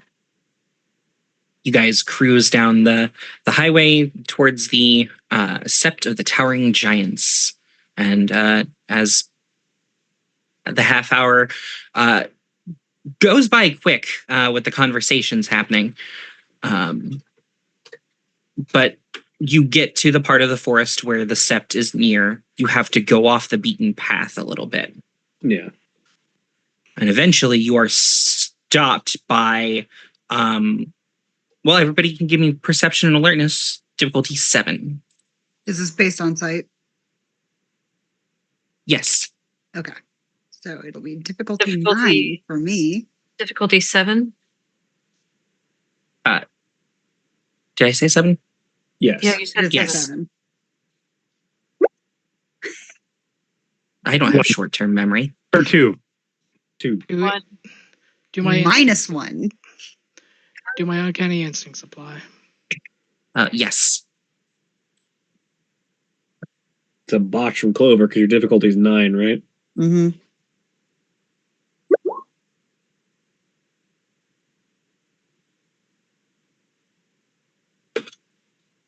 Botch from Clover. So, Connor, you see them before anyone else, but Clover is the one who is caught off guard, as there is just a hand that presses into your forehead to stop you from walking. A gentleman, two gentlemen actually appear in front of the group. An African-American gentleman about 6 foot tall, bald, just in a plain white t-shirt and jeans tucked into work boots. The other one, a Caucasian gentleman, probably early 30s, buzzed green hair, a bunch of tattoos all over, which is the one that's currently got a hand out onto your forehead, and then just presses a finger and leans back. Babe, at least buy us dinner first. Clover with the finger on her forehead, just wait. And who might all you be? We have a meeting. I'm Clover.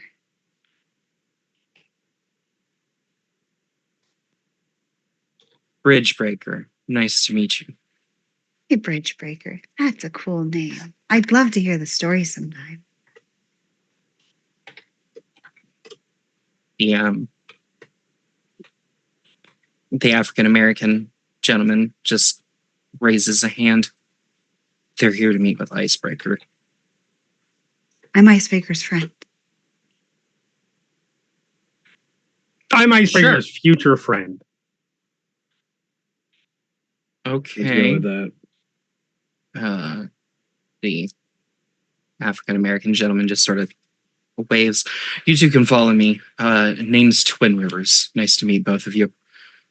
Hello. I have a good feeling about you. Wig, what? Twin Rivers. Twin Rivers. Was the implication by that only the two of them? Wits and empathy, difficulty 7.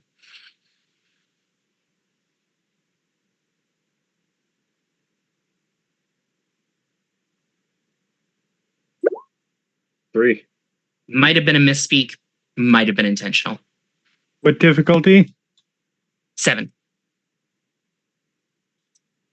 I need it to be noted that once again, Clover is barefoot in the woods. She does not wear shoes. Think, Which two are you two?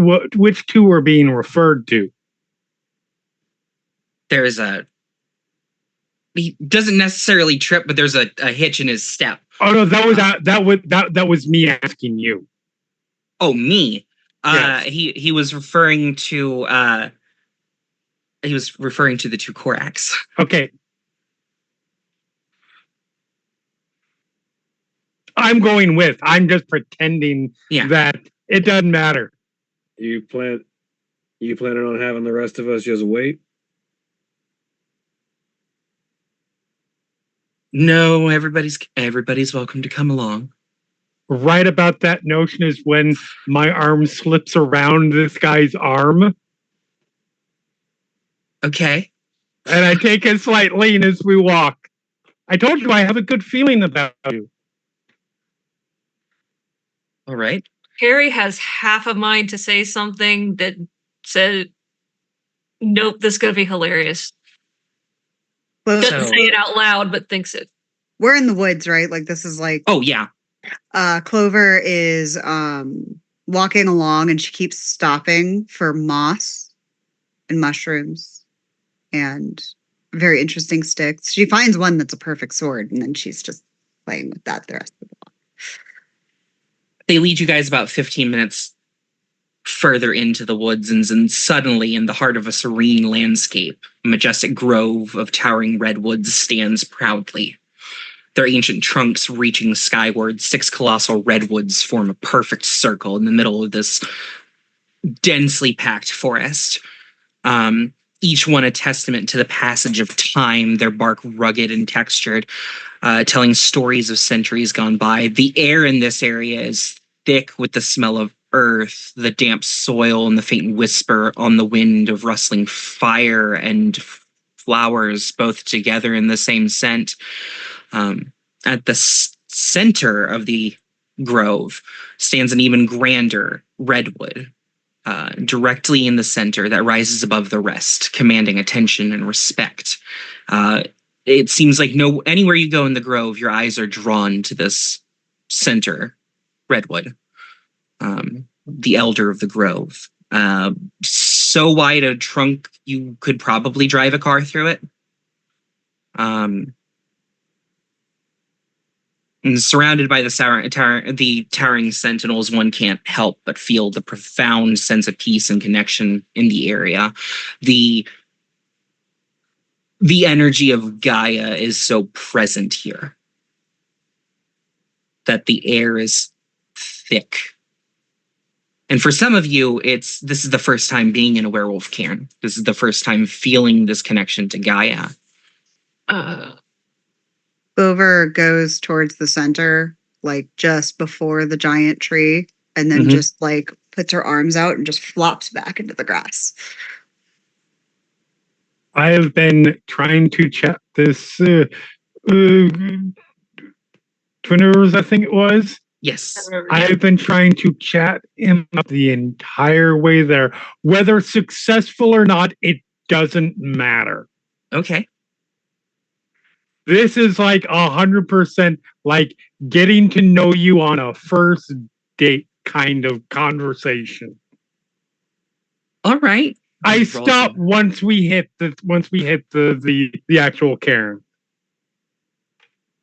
Harry is just going to put her hand on the tree and just look up at the sky and just say, "This is why I'm so glad I have wings." As the group crosses the circle of redwoods into the center, Callisto sort of reaches out and puts a hand on the nearest one and just sort of presses their forehead to it and just inhales the smell of nature and continues on. There is a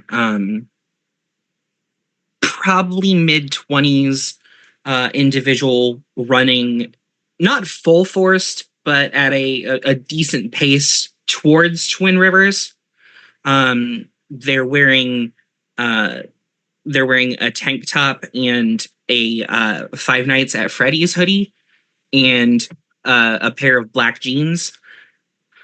What is the general vibe of this approach? Very, very much quick. I have been given a mission. I need to do the thing. Okay. This is not get off my man vibe. No. Okay. No. And they walk up to you. they look at Crystal and then they look at Twin Rivers. And you see, hi, Blossoming Dancer needs to talk to you. He says, looking at Twin Rivers, she can wait. Actually, we should just get the pack together and talk. Clover, he says, looking over at the starfish on the ground. She wants to talk about some... What did you need to talk about? The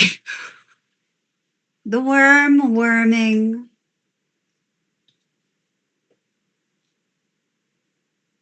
I'm going to need you to be a little bit more specific than that, sweetie. That's going to be about the most you can get out of her until she's actually in front of Icebreaker. This is just how she is. That's fair. Okay. Yep. Okay, so we're going to meet by the Eastern Oak. Or by the Eastern Redwood. And it's 3-4 minute walk at most. You said east. I thought you said west.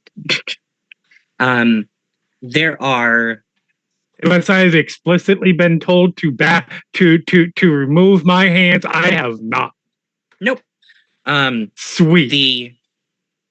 The younger gentleman sort of takes stock of the situation and it's like, right. I'm Doomshowl. Nice to meet you. I'm the Galliard of our group. I'm the storyteller. Charmed. Nice to meet you. I want to hear your stories. I have plenty. Not all of them are mine. I tell others' tales as well. I did my first dissertation on mythology and folklore. I would love to hear your stories. I'd love to tell them. And then you see he just sort of looks over at Twin Rivers and then just looks at the ground.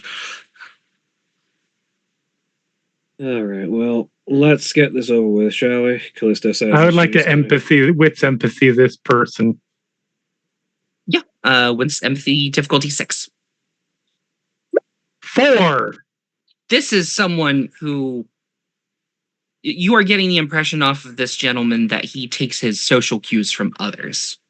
Okay. Which is why he's constantly looking to see how people are reacting. And that is valuable information to know.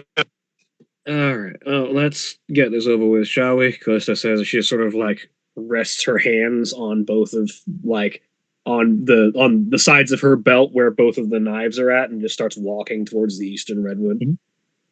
Mm-hmm. You see 2 other individuals, one masculine, one feminine. The feminine one with long, braided, bright red hair.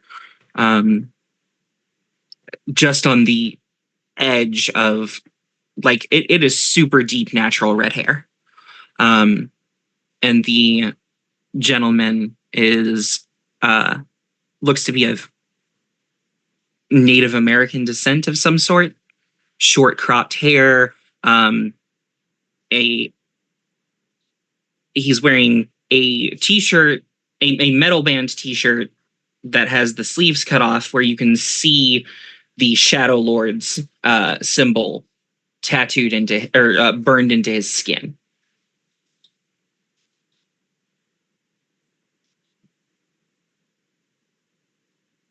Nice. The totem phone.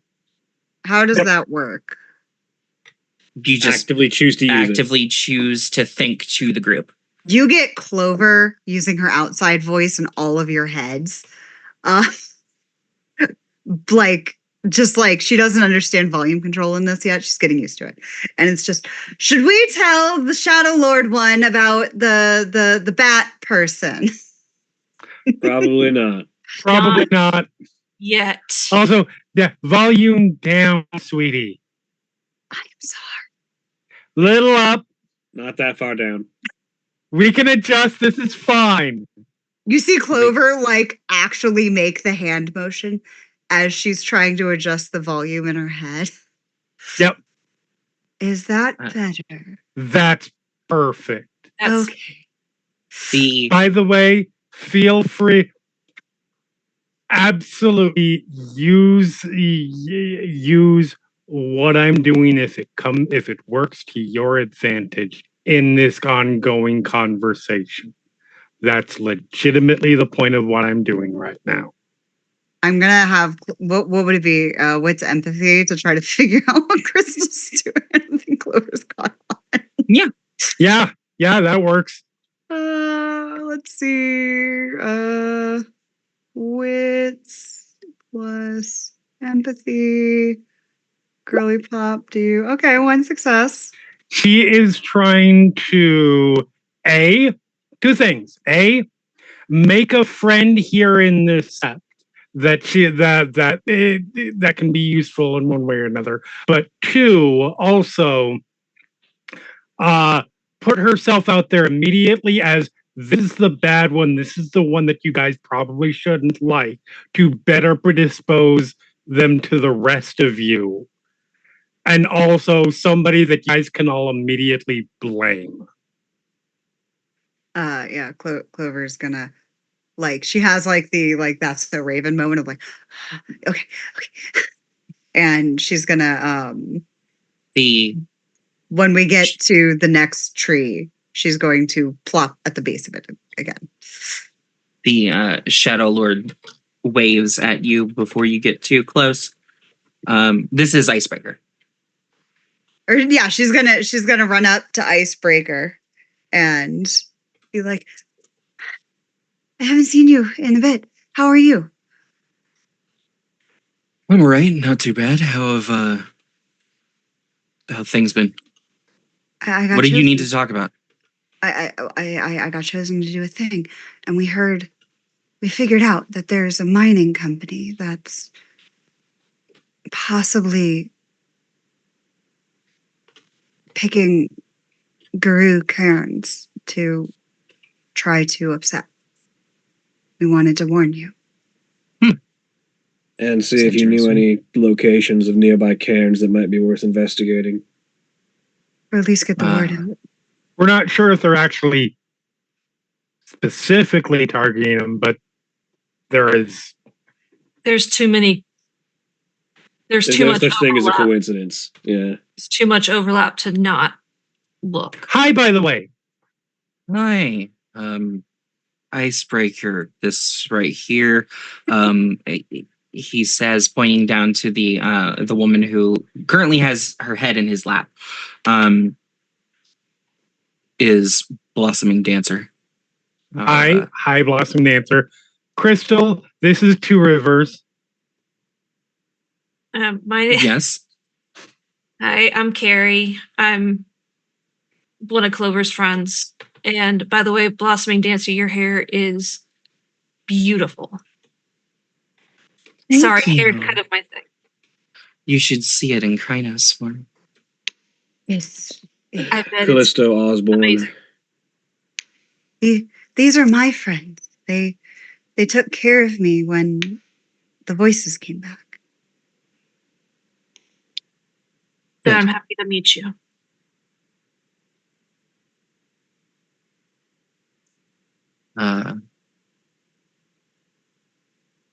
If you give us a second, I think our Arun's going to be heading back in a minute. All right.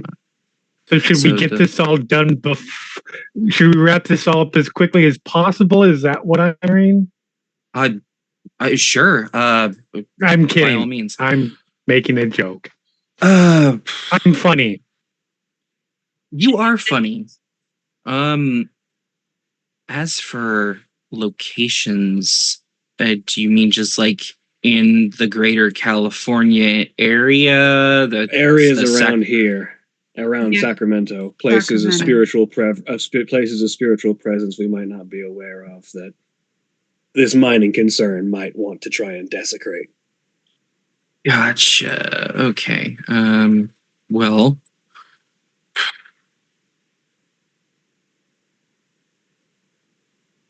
once you get past the Traverse Creek area, further into the national park sort of areas, basically all of that.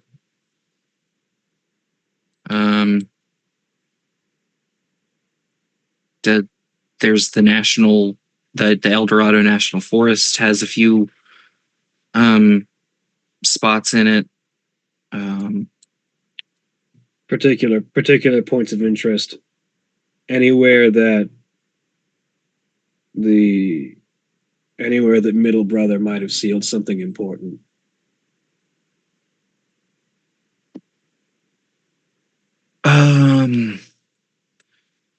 You see him sort of dug up. Lean and think, and then like all of them are kind of thinking, and then from about 20 feet away, coming around another tree is a woman about 5'6", short cut black hair. I actually have a picture for the group of this individual.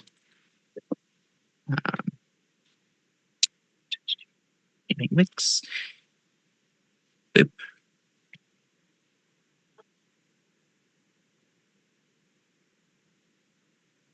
And as the group turns, you see, Icebreaker just goes, Blackbud. Glad you finally decided to join us. And the woman goes, you're looking for Pyramid Peak. Over totem phone.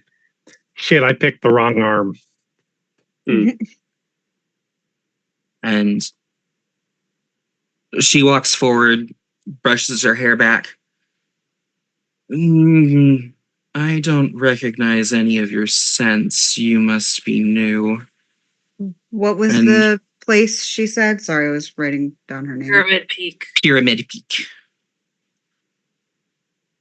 And she just sort of, her eyes go over everybody, and Callisto, she locks eyes with you for a second. Callisto's gaze is entirely that sort of half-lidded stare of someone who is not dealing with anyone's shit right now. Everybody sees the sort of canine tilt to the head, and then her eyes slide down and rest just below Callisto's waist. Connor steps in front of Callisto and introduces himself. It's like, we are new. Hello, my name's Connor. Connor, Blackblood, it's nice to meet you. I'm going to need you to step aside, please.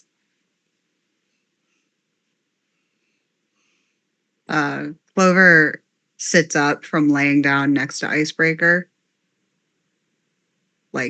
Just in a very lucid moment as that's happening.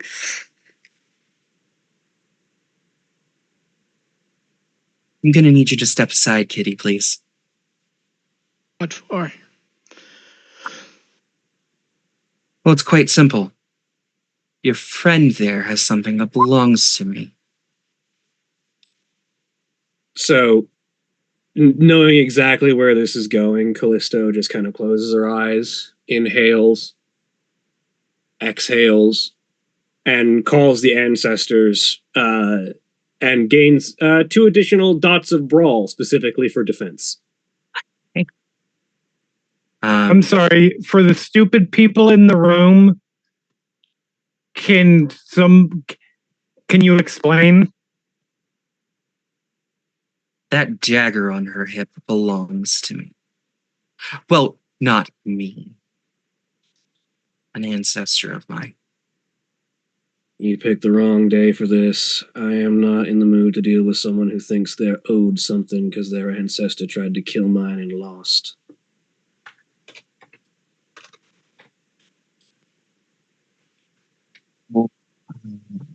Just a second.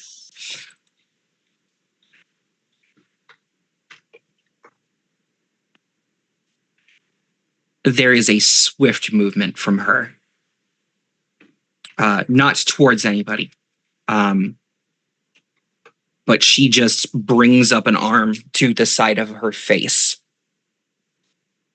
And everybody sees, all of you see every other member of her pack tense.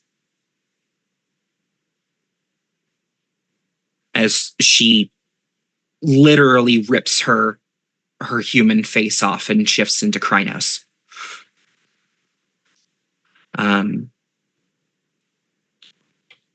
Shawnee, or Callisto, you are greeted with a very familiar face.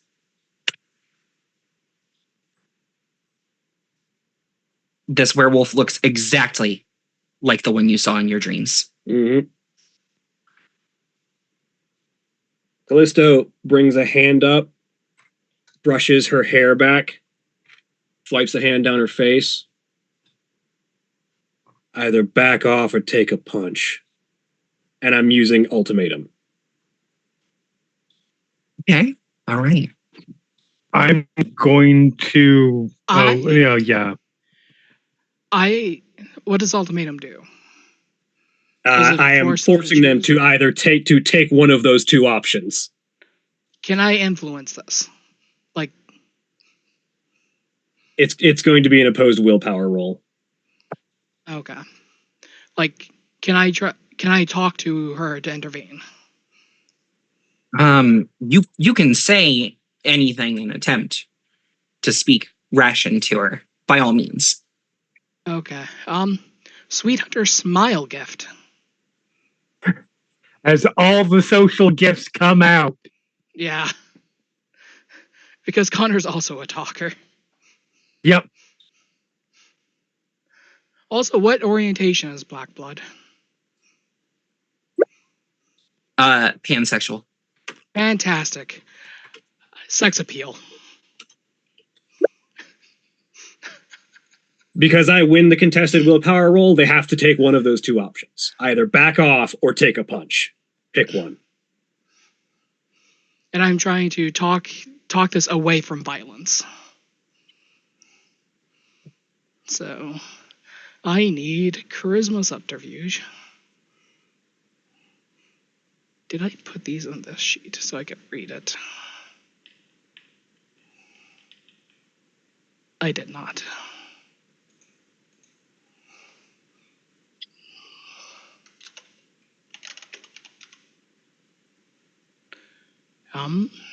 My throat. Let's go with all.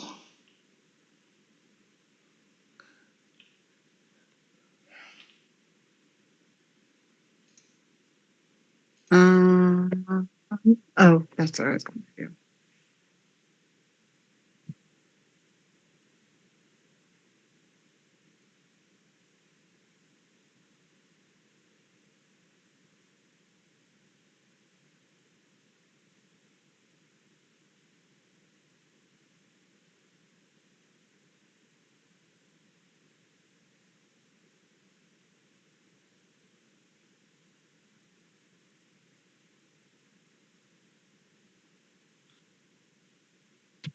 I thought I had something, but it's not that. What I thought it was.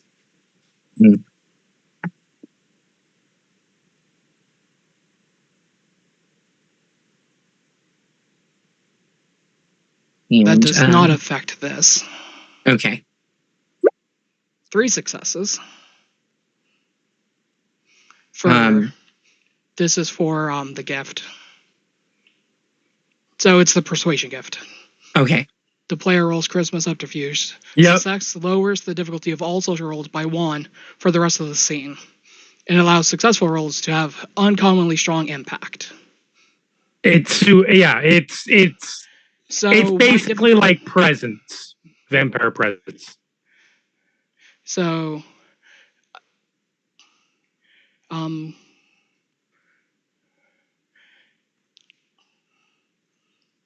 trying to think of charisma expression. Yeah. Okay. Difficulty 6. Difficulty 1. Oh, is it 1? You said you're saying 6. Is that with -3?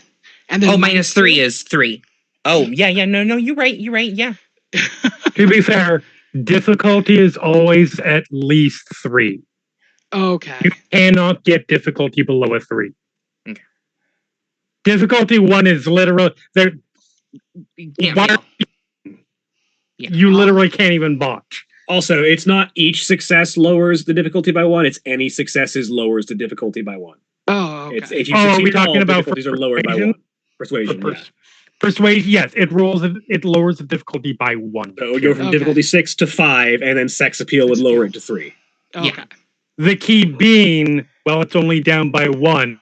Like it says, you can do such things as cause an addict to seriously reconsider the course of your life if you're successful.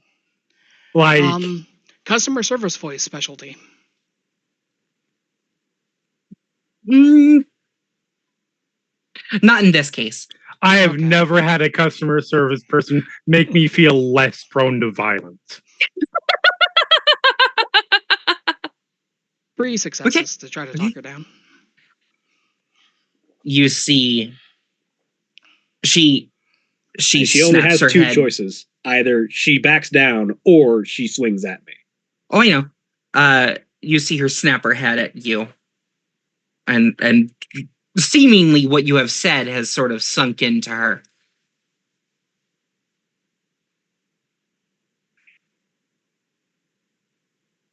Fine, you live this day. Oh, come on. Give me one for the road.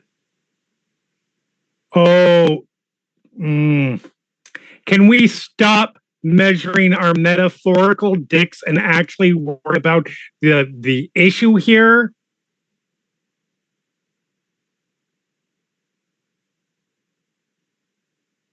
She shifts back into Hamid form. What do the mining companies want with Pyramid Peak? Presumably to dig up something dangerous. Or potentially just they want it for mining purposes, which is not that much better. I don't know, what will they find if they mine there? We need to talk with Doom of the Mountains. Cool. Sorry, our sept leader. Y'all are too good at persuading. I was really hoping to defend against a guru punch. We did not want to get in a fight with the guru in the middle of their set. I wanted them to start it. Carrie, that whole time, Carrie's just like, I would rather be anywhere but here. I don't care how good we are, they would be ending it right now. There's too many of them. Sit down and shut up. That said, I would have been here for it. I know Callisto doesn't do that, but Callisto is too tired to give a shit right now. Absolutely, and that's why I'm here for the fact that she was pushing for it. No, I'm all about that. I'm just saying from my character's perspective, it's just like, oh, for fuck's sake, like let's. Yeah. You all see Blossoming Dancer just reach a hand up, and a robin lands on her finger. And she brings it close and starts whispering something, and then lets it go. I lean over to Two Rivers and just out of random curiosity, what auspice is your sept leader? You're gonna have a great time talking with him. We get the full moon. We got some full moon action going on here. Of course it is, and I just pat his arm lightly in the good puppy way. For a long time, this sept was who had the bigger claws. And I'm guessing that's. I love you, wolves, so much. Clover's stayed quiet She's got one. She's sat up next to Icebreaker. She has one hand on his arm, but she has not taken her eyes off Callisto. Callisto has this, and you have spirit sense, so you can see there are ghosts, ancestors just hovering over Callisto's shoulders right now that are not normally there. Mm-hmm. As she's just she still has eyes on Black Blood, as she just has this stare of, I am daring you to try something. Arms are still at her side, hands are just sort of resting where they will. She has gone nowhere near either of her daggers, but there is just this look of, please try something so I can put you in your place. How tall is Black Blood? About 5'6". How tall is she in Krynos form? She was actually about 15 feet in Krynos form.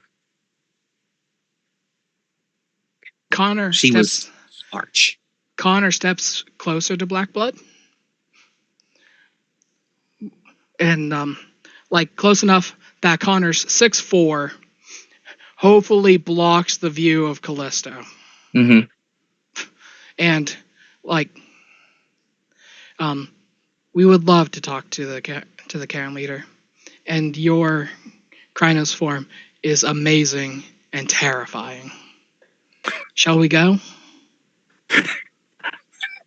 In totem phone, did that mean to sound patronizing? Because I can't tell if it actually did sound patronizing or not. Connor's tone would be a lot less patronizing. It'd be like Connor would be trying to be less patronizing. For sure. Yeah. That's just Crystal commenting on the fact that the words, no matter. That just had all the, and I know you didn't mean it this way, but I'm impressed. That just had all the energy of the teacher that is praising the kid that wrote the entire alphabet upside down and backwards. Come on, girls, you're both pretty. Let's go. Connor doesn't seem any Krynos, and a 15-foot tall Krynos is huge. Oh yeah, that's more the intent. Is you are a big motherfucker, and you could do some real harm. It is impressive. This is a different connotation altogether, but yeah, that's neither here nor there. That Connor would probably phrase it better than I can. My brain is kind of not all here. That's fair. Also, it's Callisto is in that state of tired where it's either you are fighting me or you're not, and I don't care which, so fucking do it. I look over. As this is where we're going, I just look over to her. Take you back. And then I jump on his back. There we go. Everybody's attention first. Yes.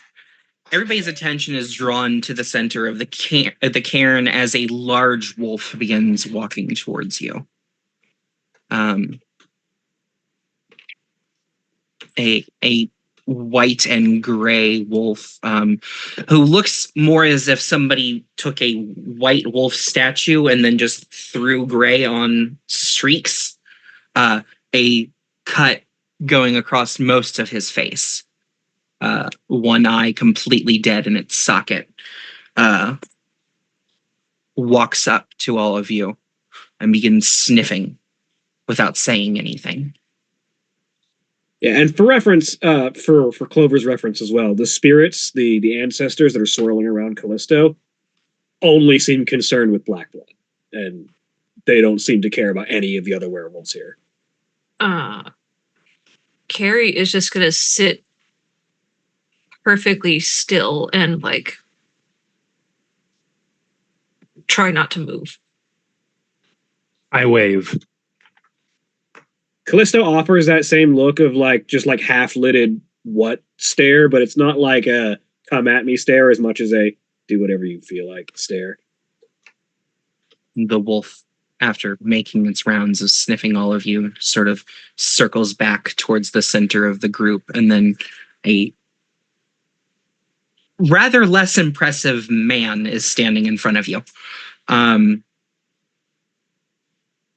Paintbrush mustache, gray hair that has gotten the old man hue of balding. Honestly, looks more like he would be at home on a cattle ranch than anywhere in California. But he just looks around at the group. That same scar now can be seen because he's wearing a t-shirt, goes all the way down through to his chest. And he just looks around at this group and says, "What the fuck are 2 ravens, a cat, a coyote, and a bear doing in my woods?" Getting a piggyback ride. And that's where we'll end it for the week. Say goodbye, everyone. Bye. Bye. Goodbye.